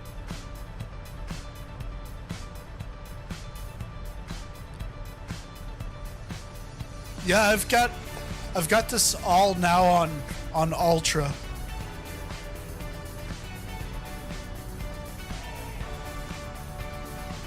I watched a guy. The guy pretty much has the same setup as me, except he, rather than a 4090, he's got a 4080. I was like, if this guy, he's got a 1440p monitor, 165 hertz refresh rate. I'm like, almost exactly the same. Like, I'm going with his settings. Tried them out. Yes, in like bigger airports, it's gonna stutter a little bit, but it's not that much of stuttering. And the other thing is I got Nvidia filters on, so it actually changes the color. Yeah, so it looks a lot more natural, because the sim is built with more of a warm color.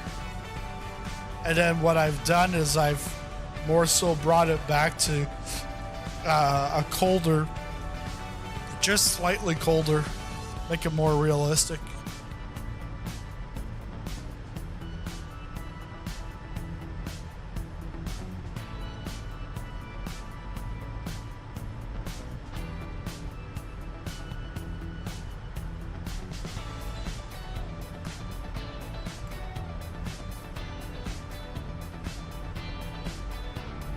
So we're actually going to be going north of Montreal, because CYHU right here, that's I think that's Saint-Hubert.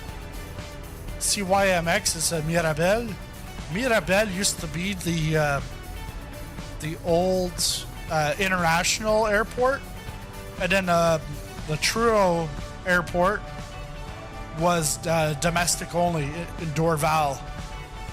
Now Dorval is domestic and international, while Mirabel is more so cargo, but it's pretty much lost its importance over the years. Because I remember going to I went to Mirabel probably in 97, I think. I'm trying to remember when my grandmother died. Well, the year before she died, because the doctors said, hey, tell your, like, my uncle was in Paris, so he flew in, would have been Air France. So he would have flown into Mirabel. And so my dad and I went to pick him up there. But now, any kind of flying is going to be in Montreal at Charlie Yankee Uniform Lima. I know it's been a while since I've flown, but I remember my alphabet.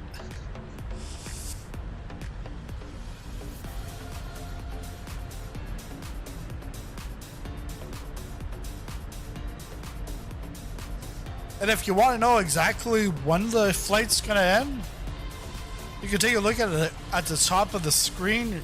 You'll see 624 Zulu. That's the ETA.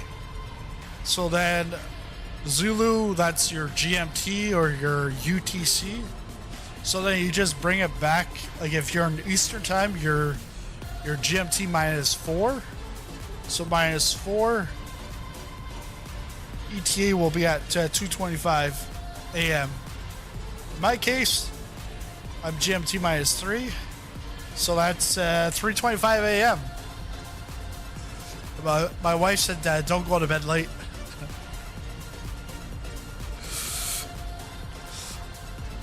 Gotta drive tomorrow. But the good thing is I'm not driving to Montreal. Oh man. If you want any advice, if you get young kids and you're about to travel at nighttime.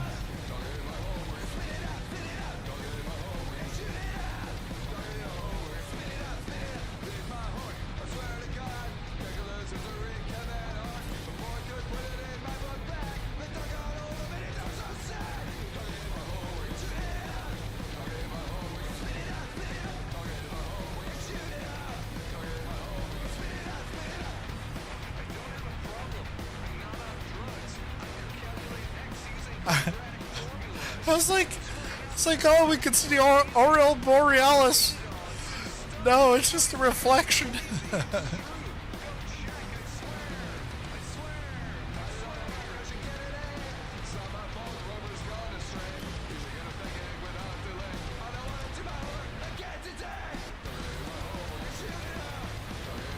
Let's see.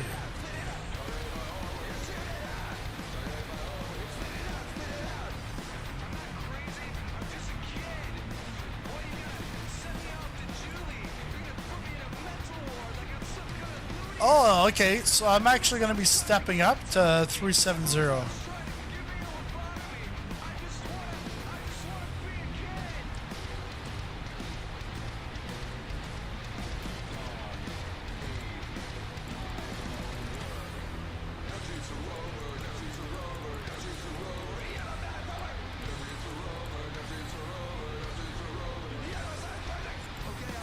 That should increase my speed.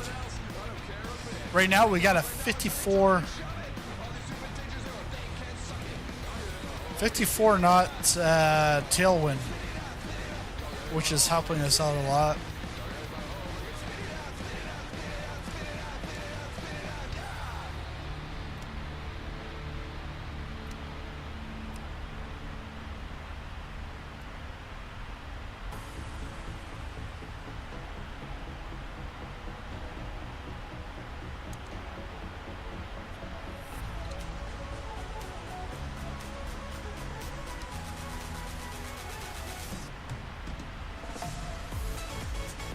Yeah, sky looks.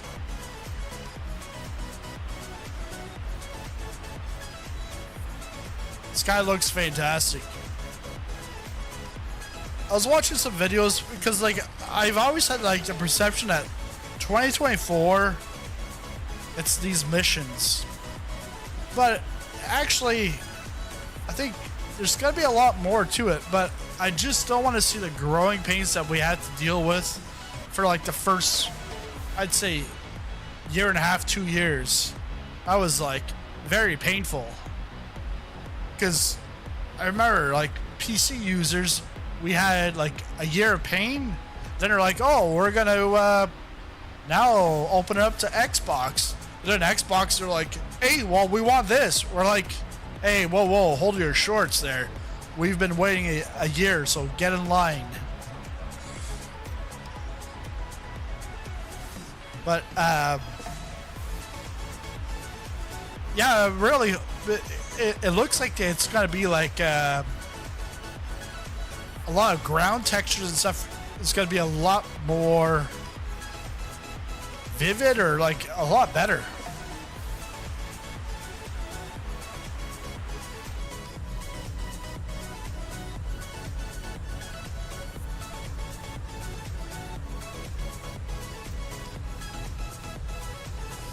Oh, let's put a wing light on.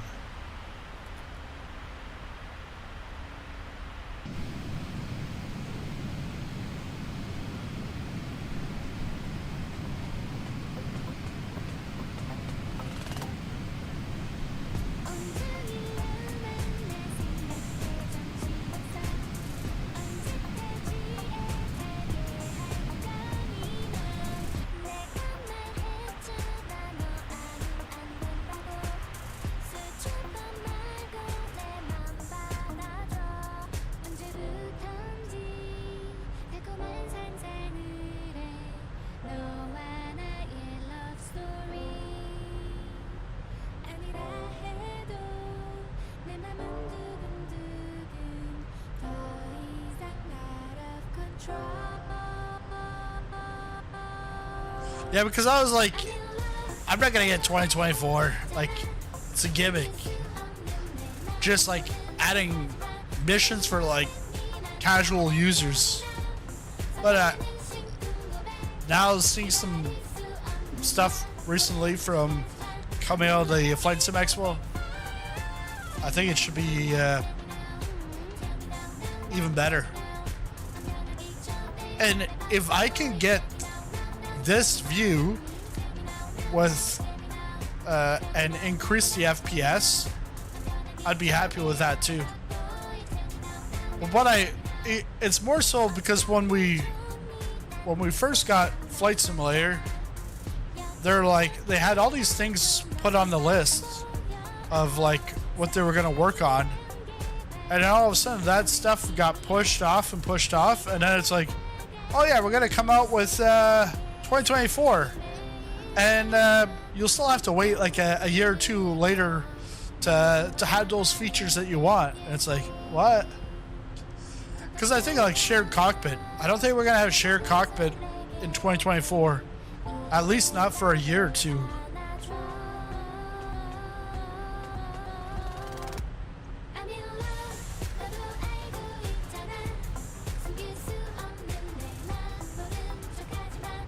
We're supposed to have like seasons. We've never had seasons. Like I've had the Rex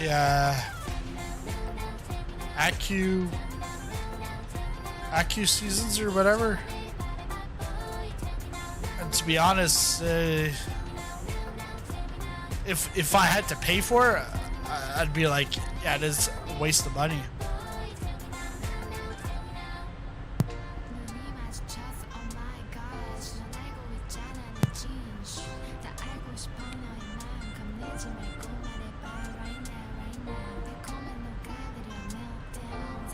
But I was watching today Obsidian Ant, and he was talking about how 2024 there's gonna be like about 11 different zones, like for vegetation and stuff like that. So you're not gonna see the same type of tree all over the world, which would be really nice. I think, don't quote me on this, because I've never done this before, But next weekend, if my guys want to race, we do the 24 hours of Spa. I'm gonna do a dual stream, 24-hour race from the racing rig, and then do a 777 flight, whether it's like Montreal to like Seoul, Korea. It's not gonna be a 24-hour flight, but what I'll have to do is I will have to make sure that when I'm absolutely needed for the flight, that I'm not racing. So that will come into my schedule. But I gotta find out. I think one guy is in. Minimum, we need 3 guys to do it. But I would like to see if I'm gonna do dual stream, 4 or 5 guys, five max. Because when you get to 6 guys, it's 4 hours each. It's like, no, don't like that. Speed up the time. What are you talking about? That's what sissies do, like A330 driver, you know? Me, when I say I'm doing a 6-hour flight, or a 16-hour flight, or a 32.5-hour flight, I'm doing it. Too bad the 31.5, I never cut it off, like cut it into chunks. So YouTube never kept it because it was over 24 hours.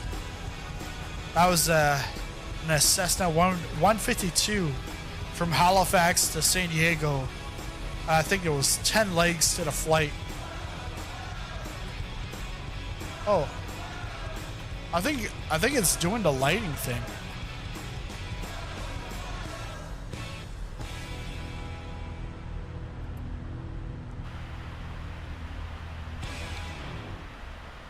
Yeah, no, we're not in the cloud, so.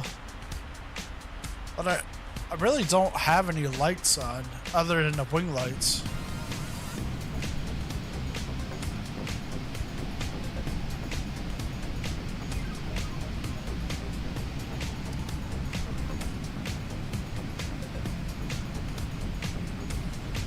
Yeah, wing lights and the logo light. I actually like that logo light. Because at first, it didn't really seem bright. But now that it's darker, it's nice touch.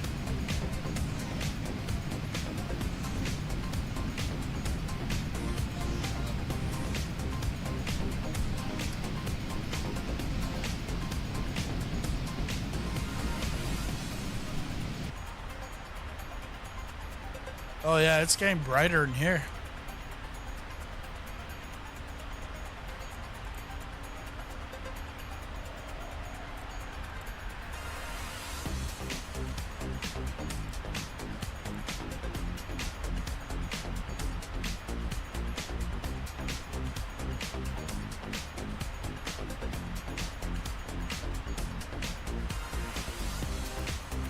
So we got a 50 knot tailwind. Ground speed's 528.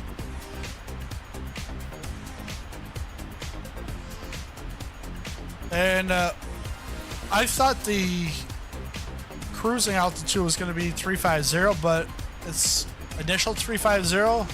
We will be stepping up. Step up is, it's going to be at Elgato. CYQB. That's Quebec.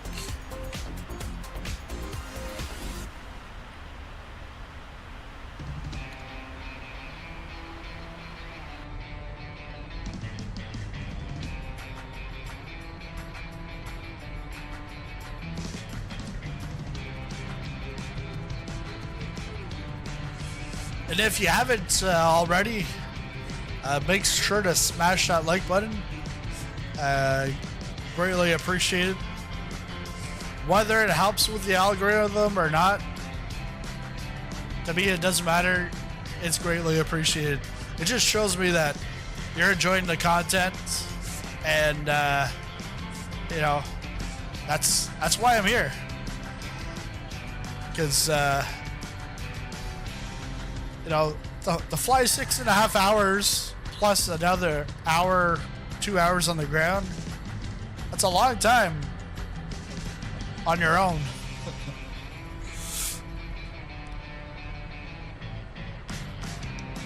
Oh, should go back out, do a top down.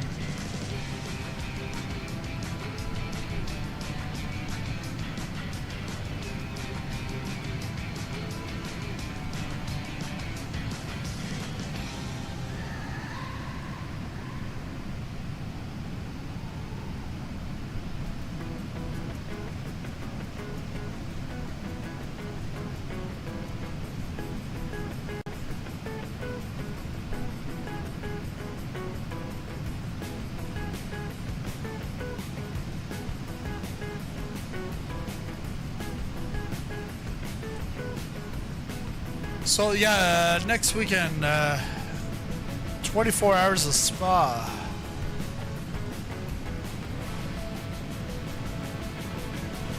We're supposed to do something last weekend, but everybody was busy. I'm like, yeah, not gonna do a 24-hour race, just 2 guys. That's brutal.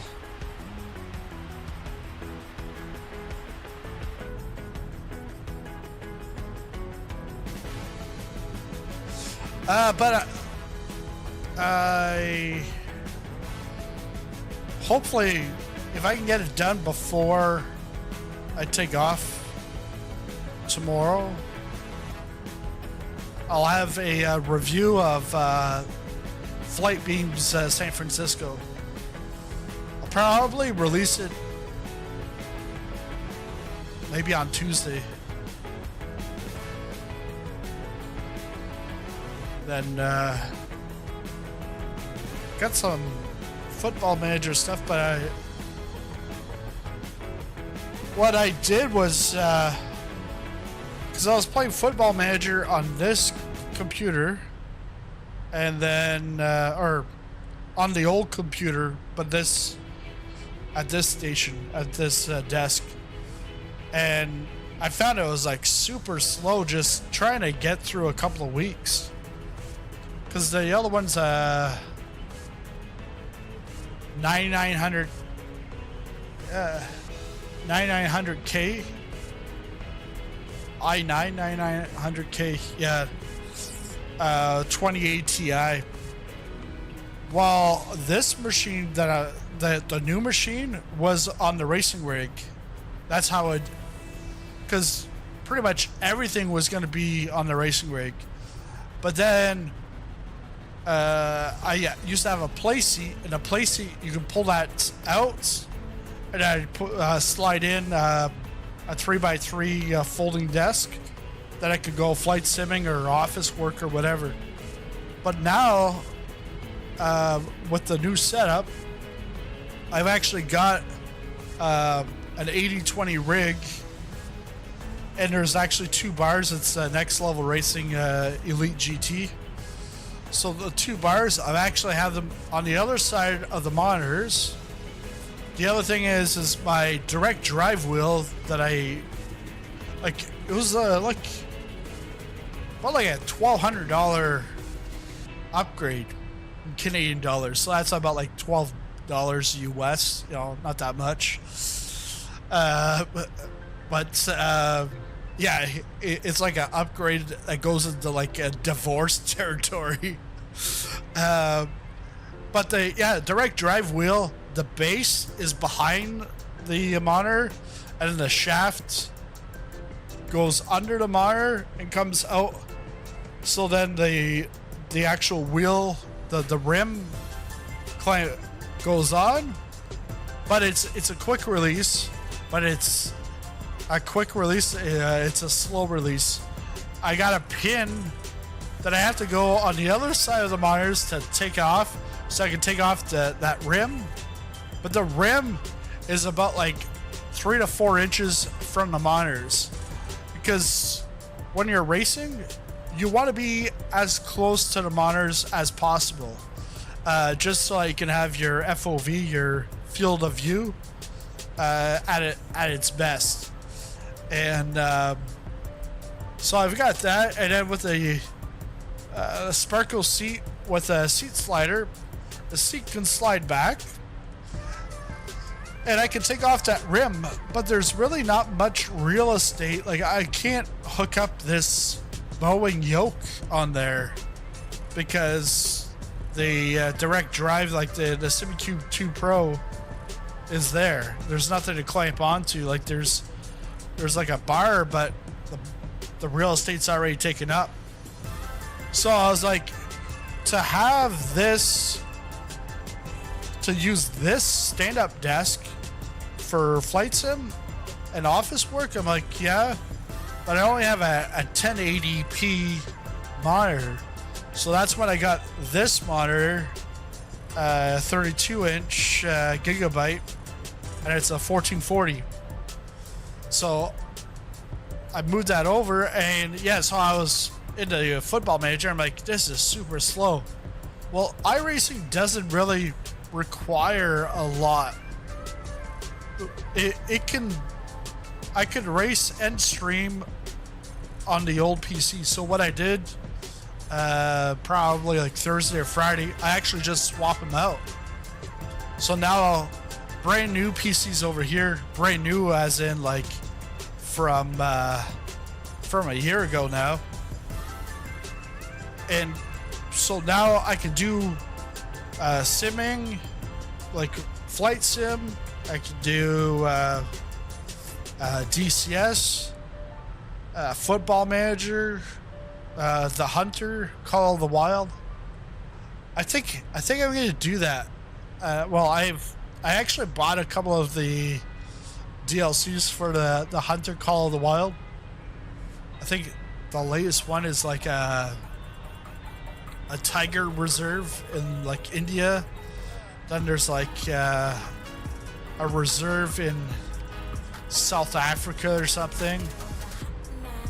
And I was like, I've done this before where I flew into Alaska, and then I landed out in the wilderness, and then I flipped games from Flight Simulator into the Hunter, Call the Wild, and I go hunting all in the same video. I'm like, yeah, just bring that back. So then like do a flight, like a fly into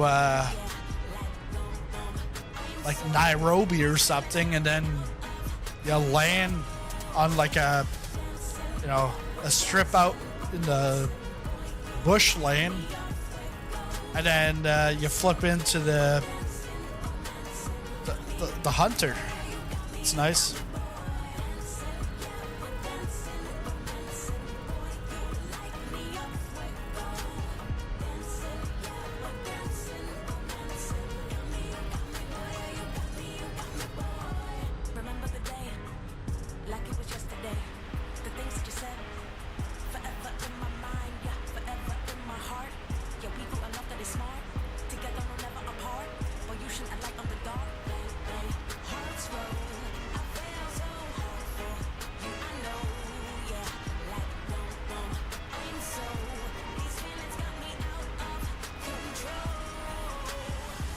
Got a telephone.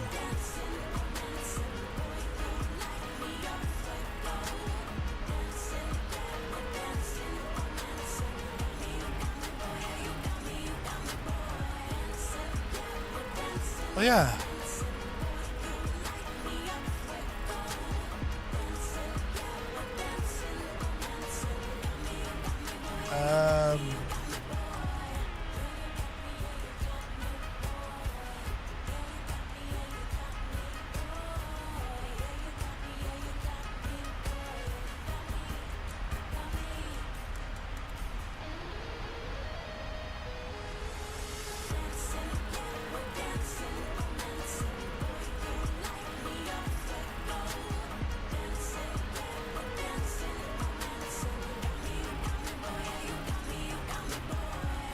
I thought I could, the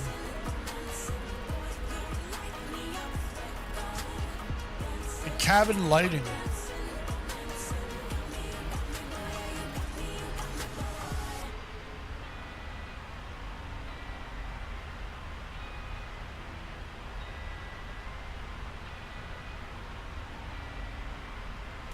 But yeah, let's go. Let's take a look at the.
Tap anywhere to start.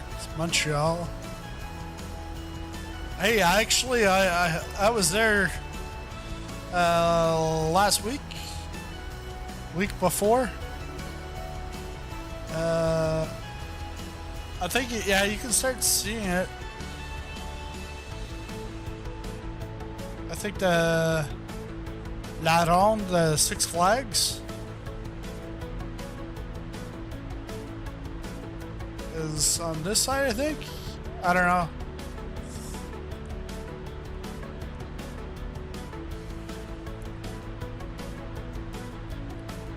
So we got first class.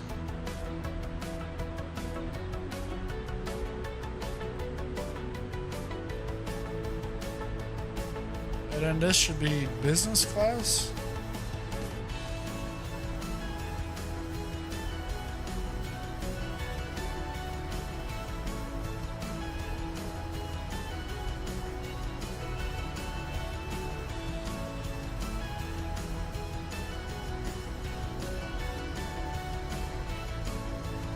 How do we turn the lights on back here?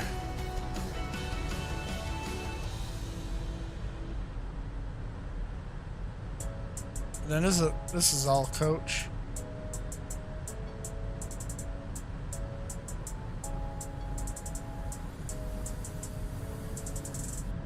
Oh yeah, that's definitely coach. Man, this aircraft is so long.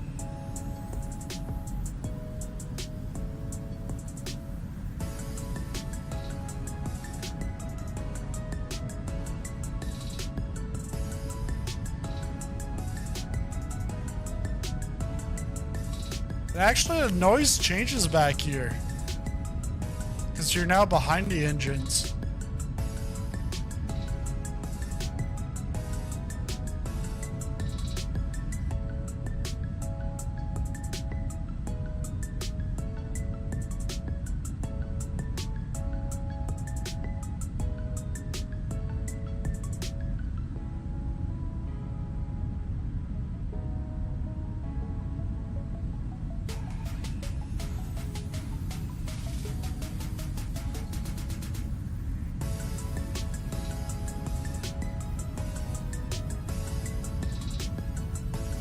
Yeah, so this is actually, oh yeah, back here's the kitchen.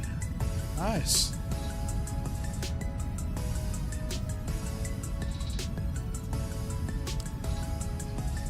But yeah, this this you can get off of flightsim.to. Like this one is specifically for Air Canada. But I saw the Emirates one.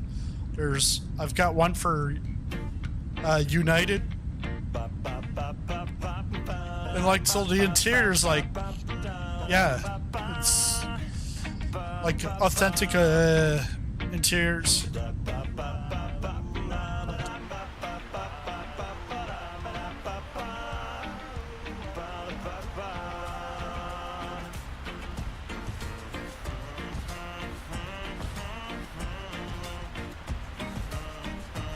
Now if we take a look,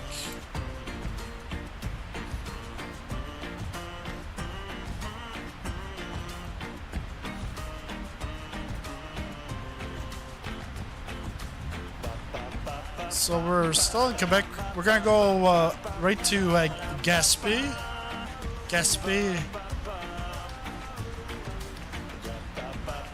Then we'll go on the northern part of Newfoundland.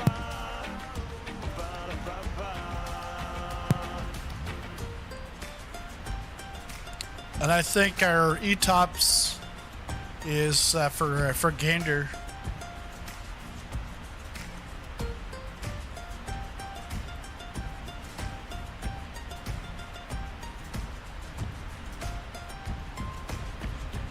And I actually thought like Iceland was a little smaller, like tiny, and like over here.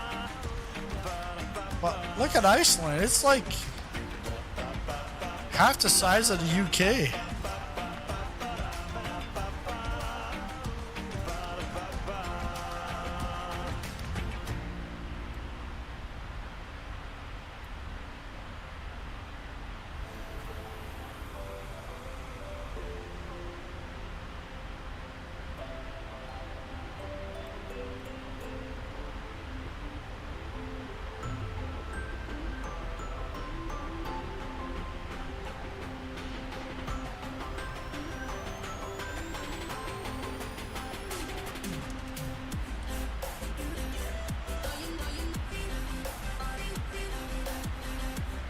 Limit altitude.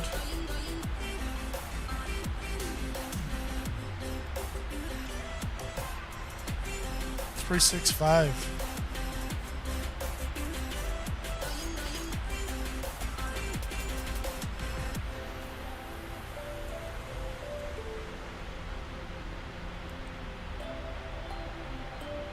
Nugra.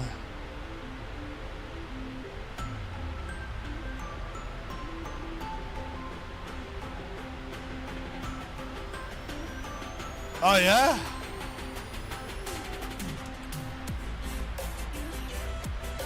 I know there was some major drama in Uruguay and Colombia early in the week. There was like a fight that broke out afterwards, but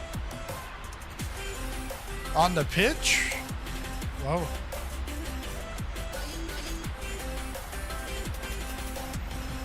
Wow. Delayed 2 hours for unticketed fans rushing the stadium. Yeah.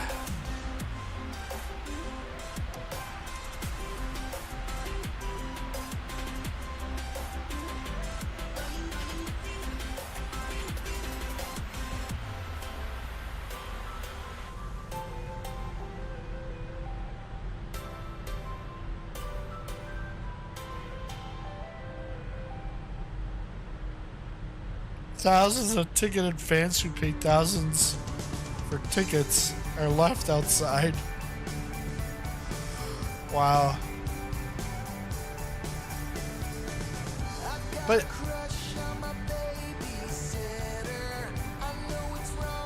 what the?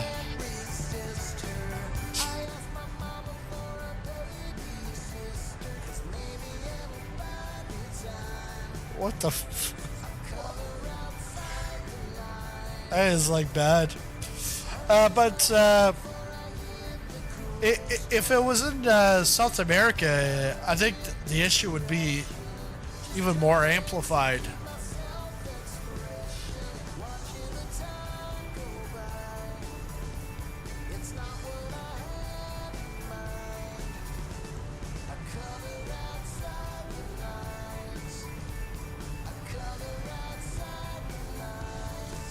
This playlist is called Youth Summer. No wonder it's talking about how he's got a crush on his babysitter.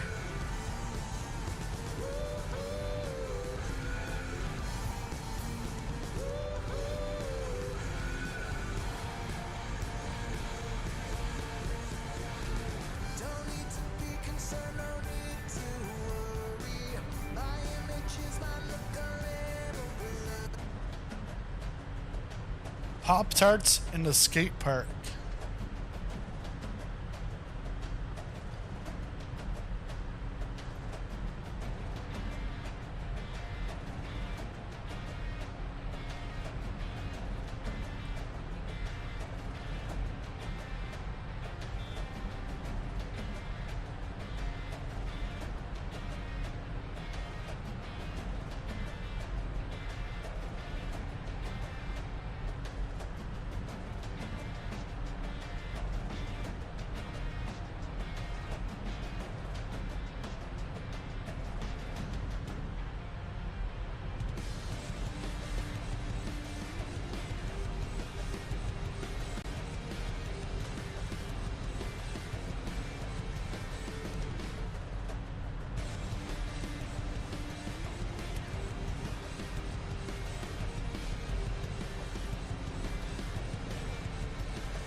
All sleepy back there.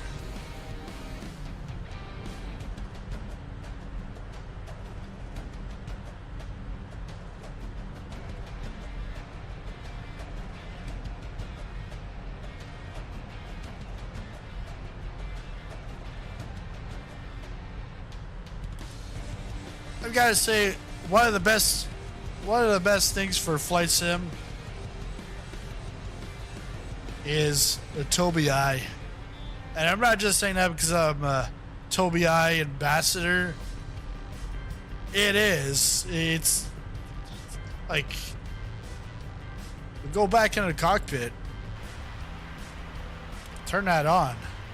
It's like, how easy. You just go up and flick the lights.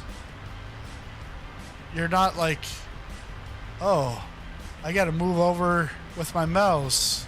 Oh, I gotta use my buttons to move over. It's like, no. Just move your head. Alright, so we're at 370. That's good. Although it did say that we could only go to 365. DSPY display.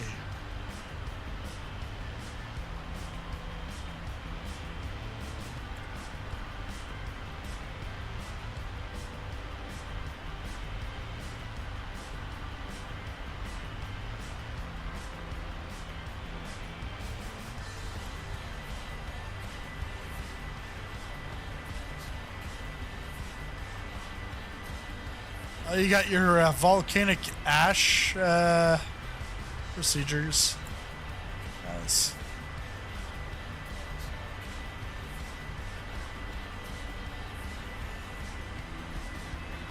They should have established a perimeter like they do for Super Bowl. You can't get within a mile of the stadium without a ticket.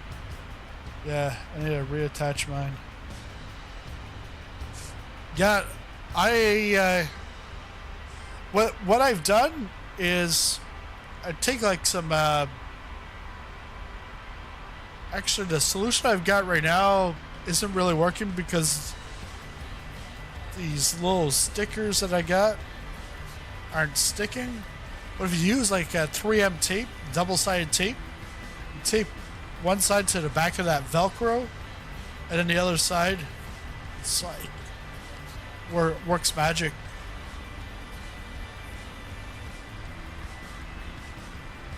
Trying to think where I got these clear circles. I think it was with my wing stuff.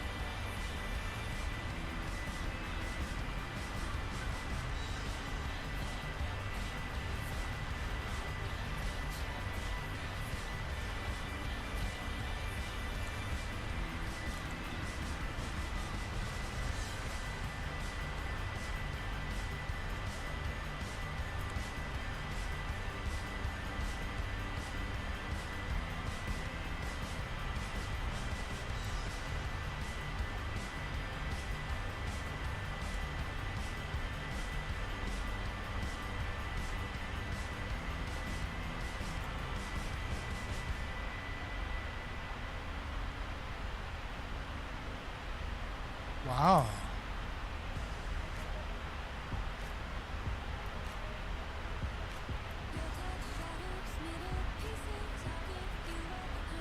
Well, how do you write in there?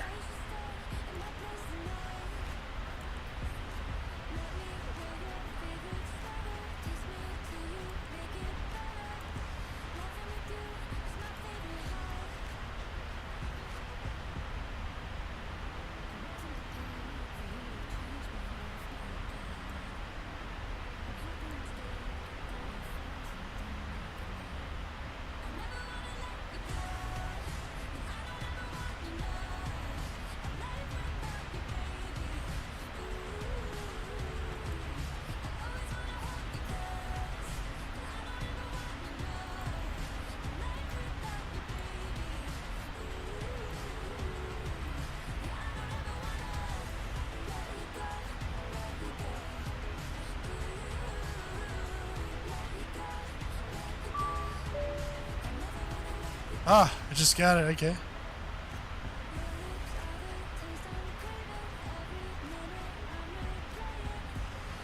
So yeah, so I just gotta get a hoppy code, and I can get stuff here from VATSIM.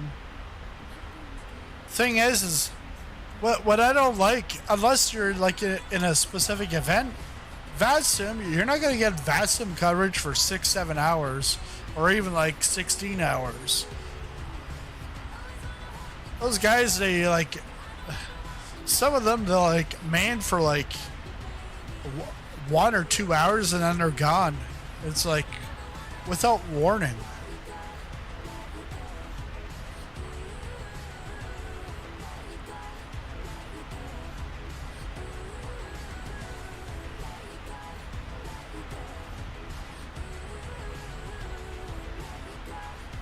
Oh wow.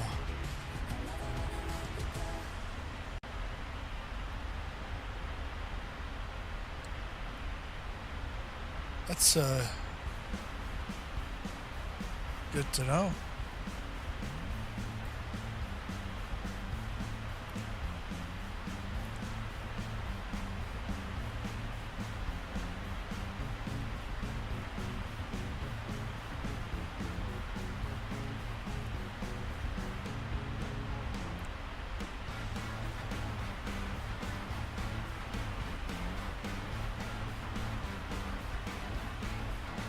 Get nothing in the center.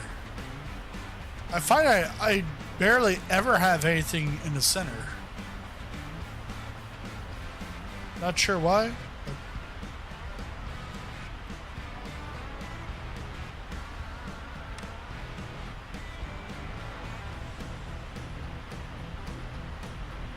is that 89 minutes?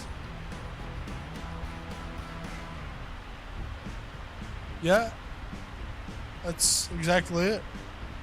89 minutes. So it's takeoff.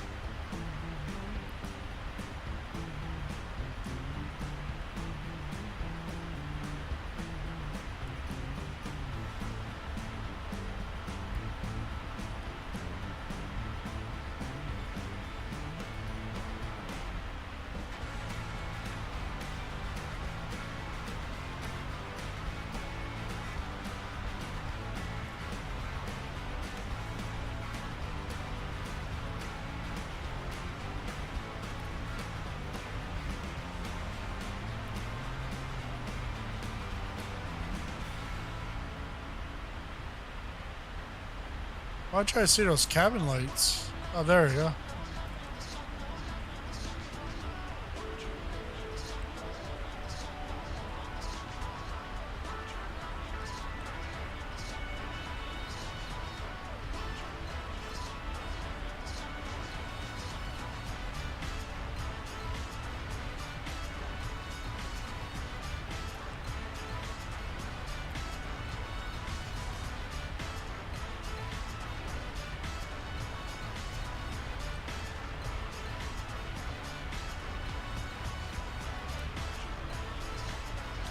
Let's try to see him.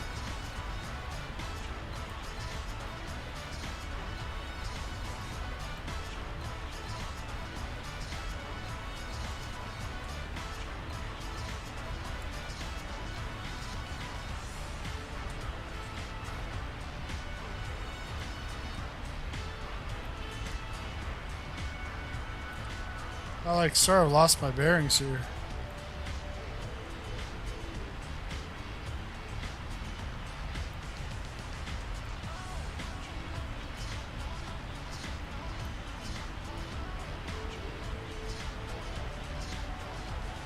Son of a gun.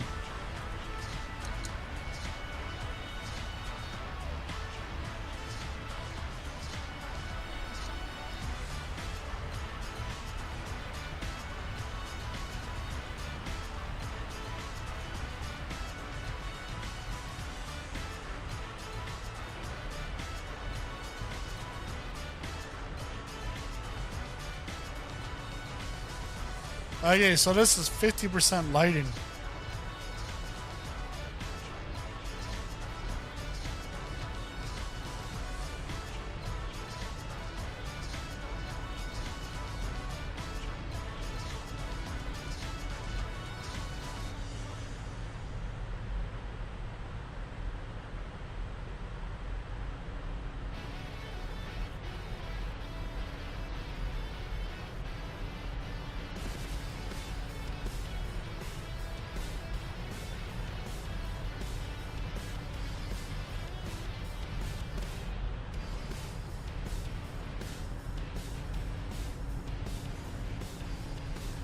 Yeah, so this is definitely economy. This is premium economy or business.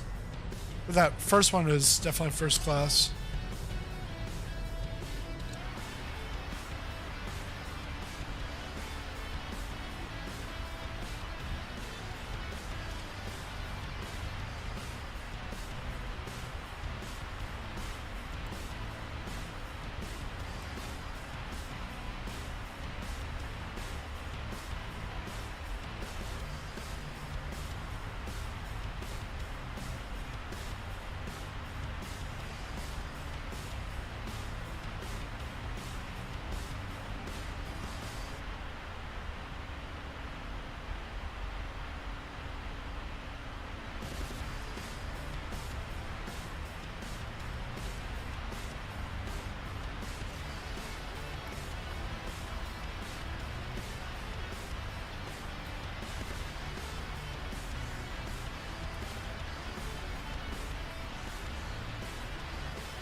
Front cabin is business. Okay.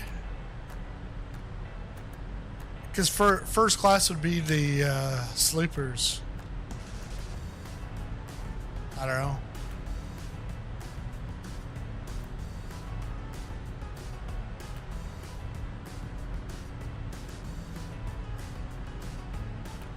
Okay. Most of them have gotten rid of the first class international.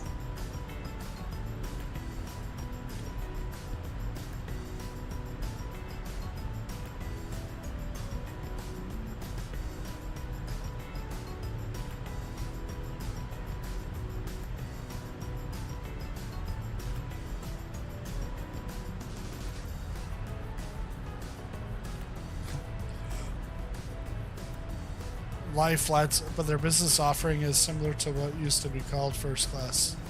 Lie flat seats. Ah, okay. Makes sense.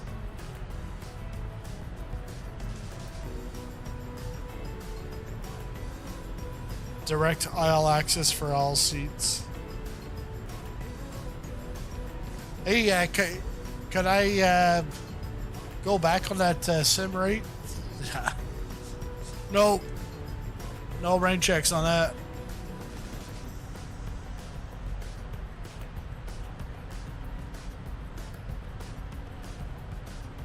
Oh, wife found something, well, because we were like Ottawa and Montreal about a week and a half ago. And when we're in Ottawa, we stopped in St. Albert's, get some cheese and some cheese curds for like poutine. But we didn't have any poutine once we got home. I had one. I had a poutine at St. Albert's Cheese. Oh, it was good. It was the St. Albert's poutine. So I had ground beef, green peppers and onions. Really good. But we bought a 2 kg bag of curds. And then when we got home this week, my wife was at Costco and she said they actually have St. Albert's curds 2 kg bag at Costco. Like, what? Like, because like they would ship stuff down to Cornwall like a 45 minutes away, but like we're out here on the East Coast, like we're like 15 hours away, and now we can get it because the only type of curds we could get at the store, like at the grocery store, was Saputo. Well, Saputo cheese is from Quebec, and it's like the big manufacturer kind of thing, like the big guy versus the little guy. Oh, look at that. I got some traffic. But Saputo cheese, they like freeze it and then they put it on the shelf like whenever needed. It's like, yeah, that's gross. But my wife said at Costco they're actually doing the same thing, freezing it and then they push it out.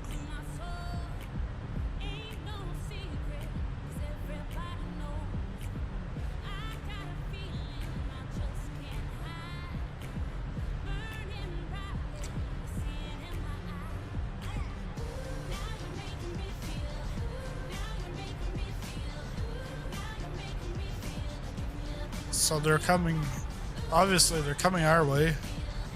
But I can see the green light and white light. I don't see a red light.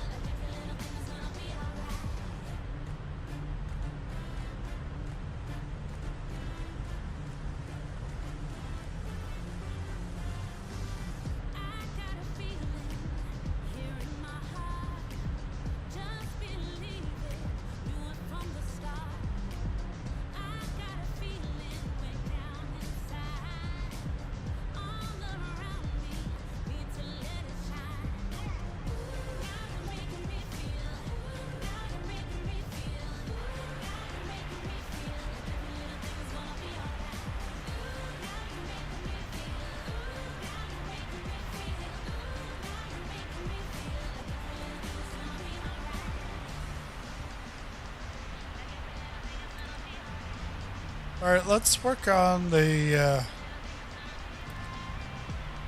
arrival.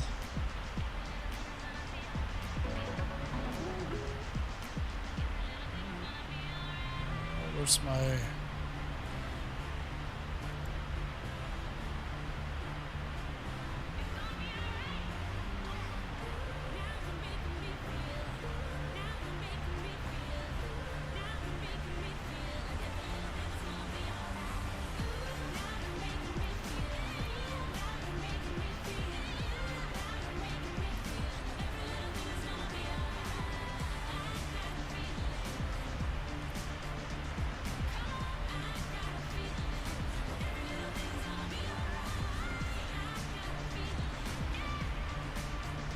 So, at the moment, we're expecting...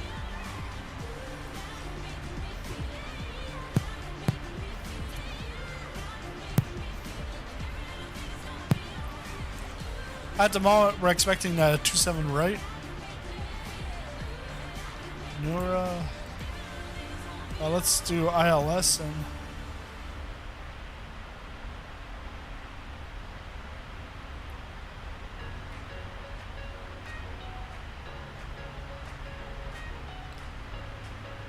Alright, so that's what we're applying for.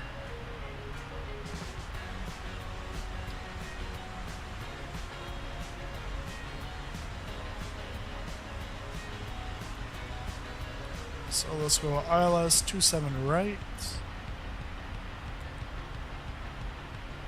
BNN, Business News Network.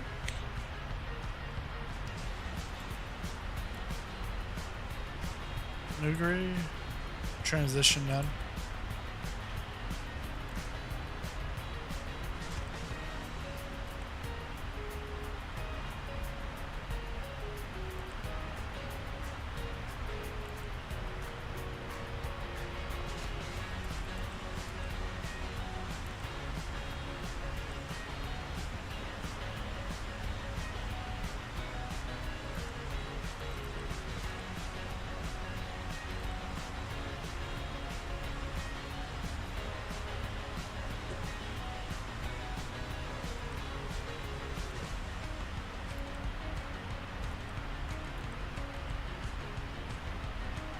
So what do I gotta put then?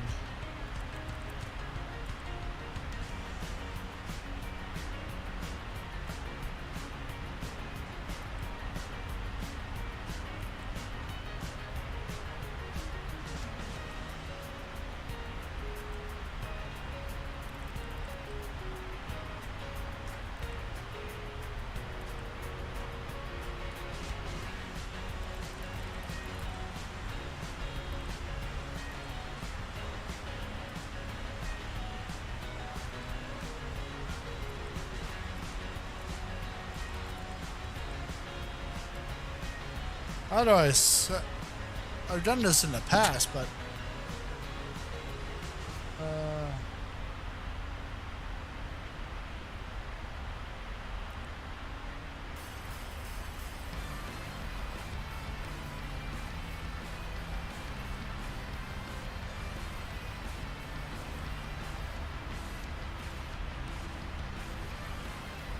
I don't know.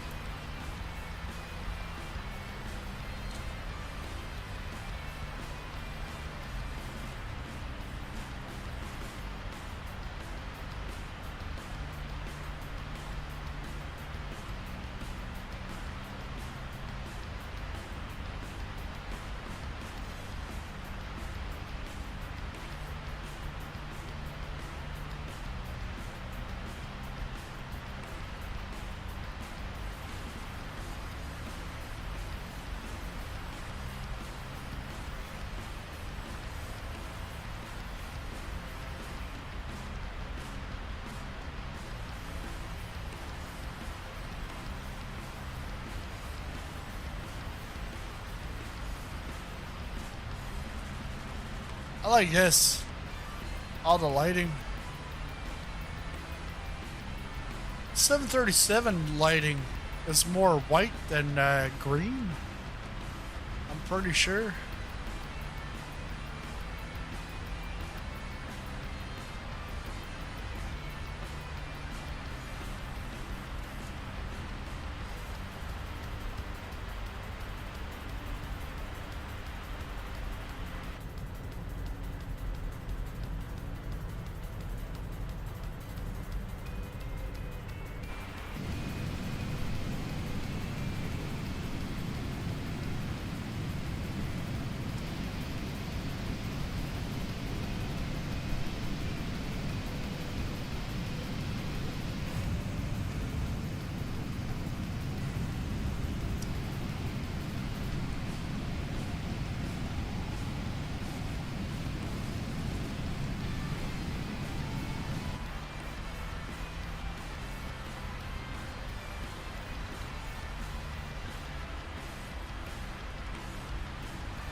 Alright, I'll be back in a few minutes.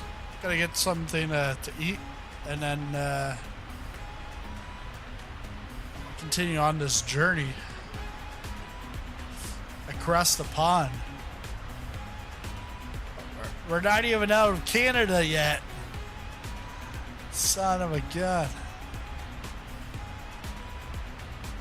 and the tailwind isn't helping as much anymore. It's only at 42. It was at 50 before. But if I can get up to like something where it was like 90, hey, power to me, but no. What happened there? My chrono went to 6. All right, I'll be back in a few minutes here.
All right, back. Had some food, everything. But then I'm also thinking, we got a hell of a long time to go.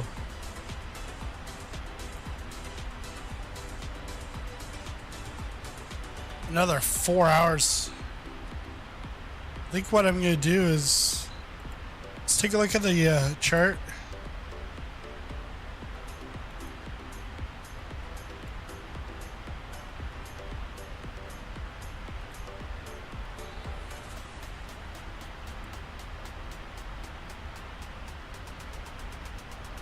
Yeah, let's go.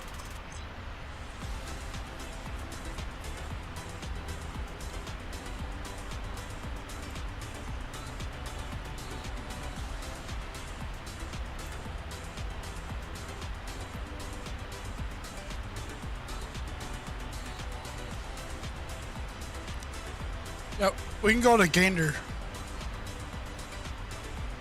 That way, we're not going. Okay, so that's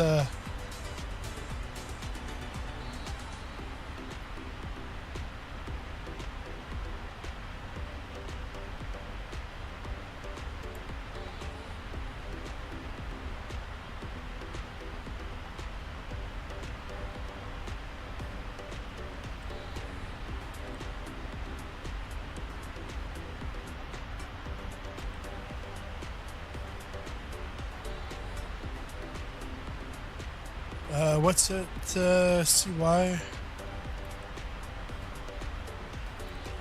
CYQX.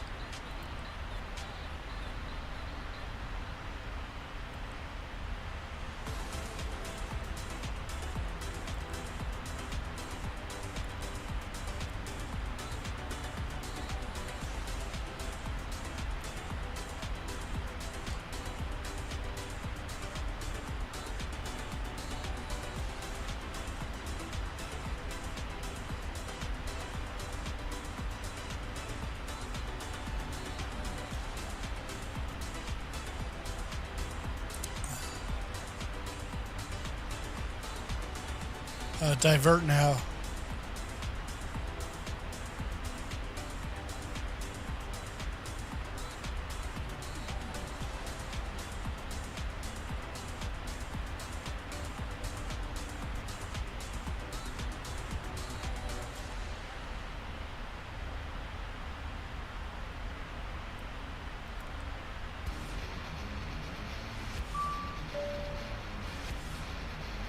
All right, let's take a look at the legs.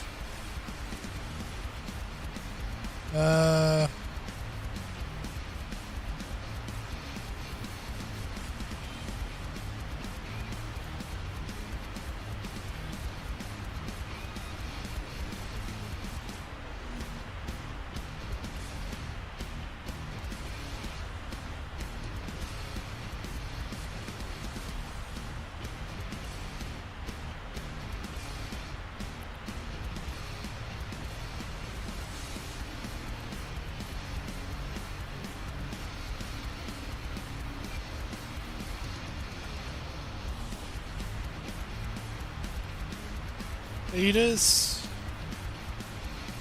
There's no real ATIS. Alright.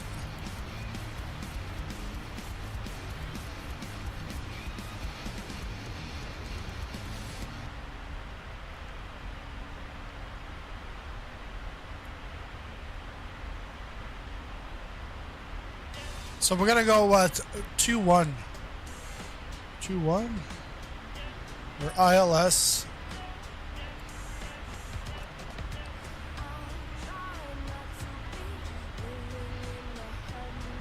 Yeah, 21.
So we're rapidly descending. Gonna go into Gander rather than crossing the pond tonight. So it'd be another 4 hours. Just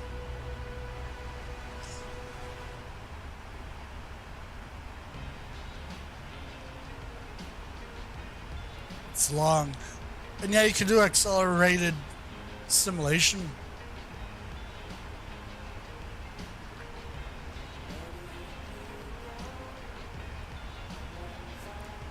That's for wimps.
Uh, 21.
Let's switch this to Verdue. Yeah, Verdue's from the...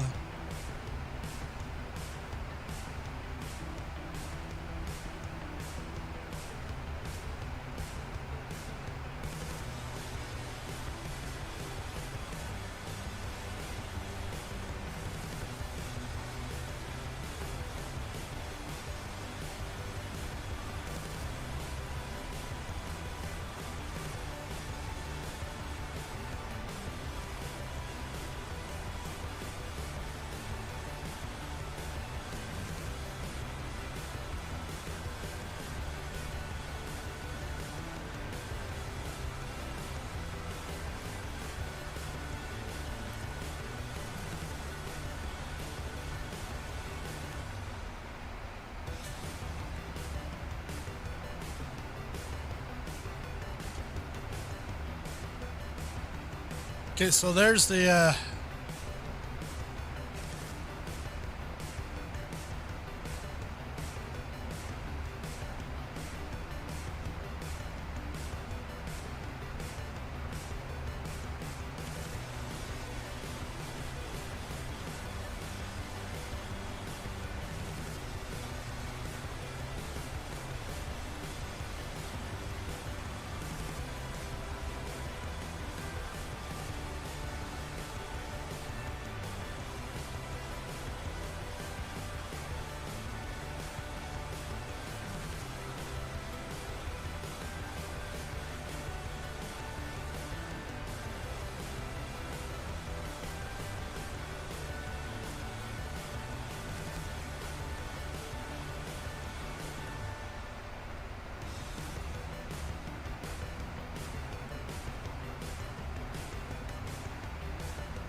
Yeah, it's very hard to see in the dark. Even the lights are on. Well, I guess there's no clouds, so you can't really see them.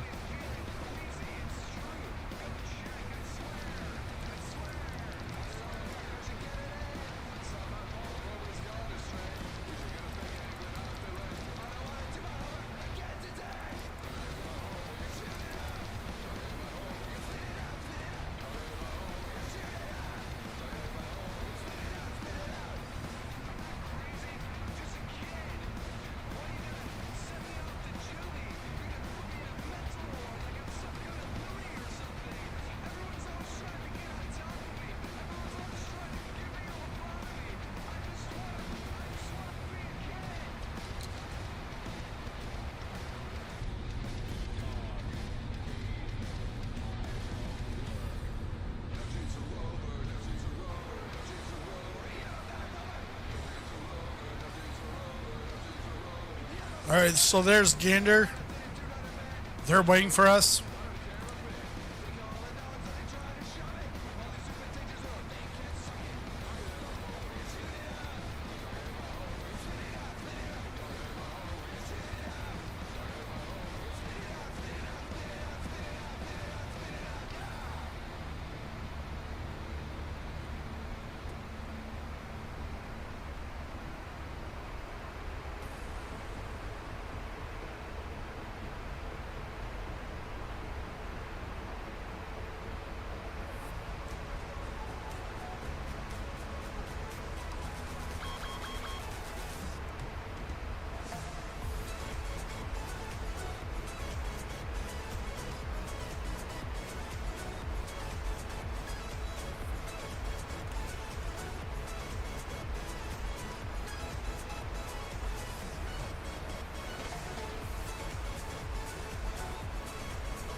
Gonna wrap it around here. Go back to Verdun.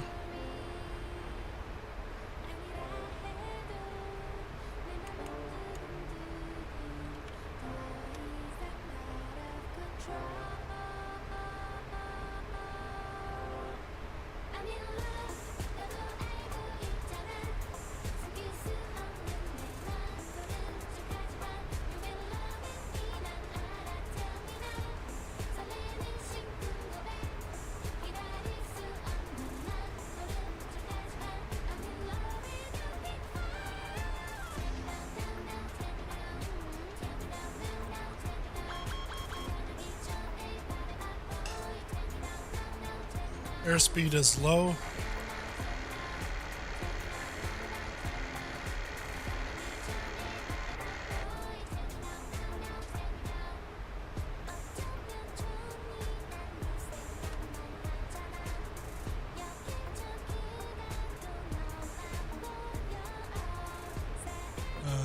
Thrustmaster.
This definite go around.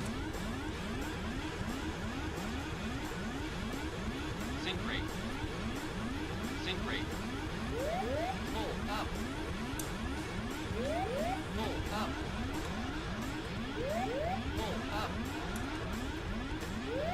Pull up. Pull up. Pull up. 20, 10.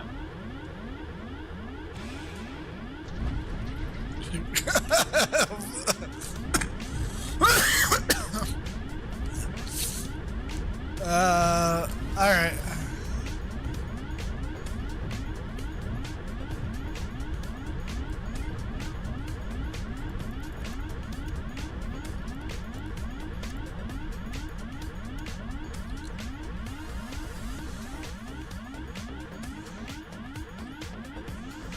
Yikes.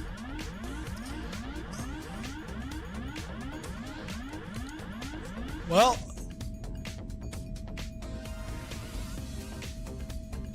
guess that's it. All right, have a good night. Thanks a lot for showing up. Next weekend we'll get across the pond or across somewheres. But thanks a lot. Yeah, too bad. But yeah, time's also running out. I'm not gonna go till 3:30 in the morning with this.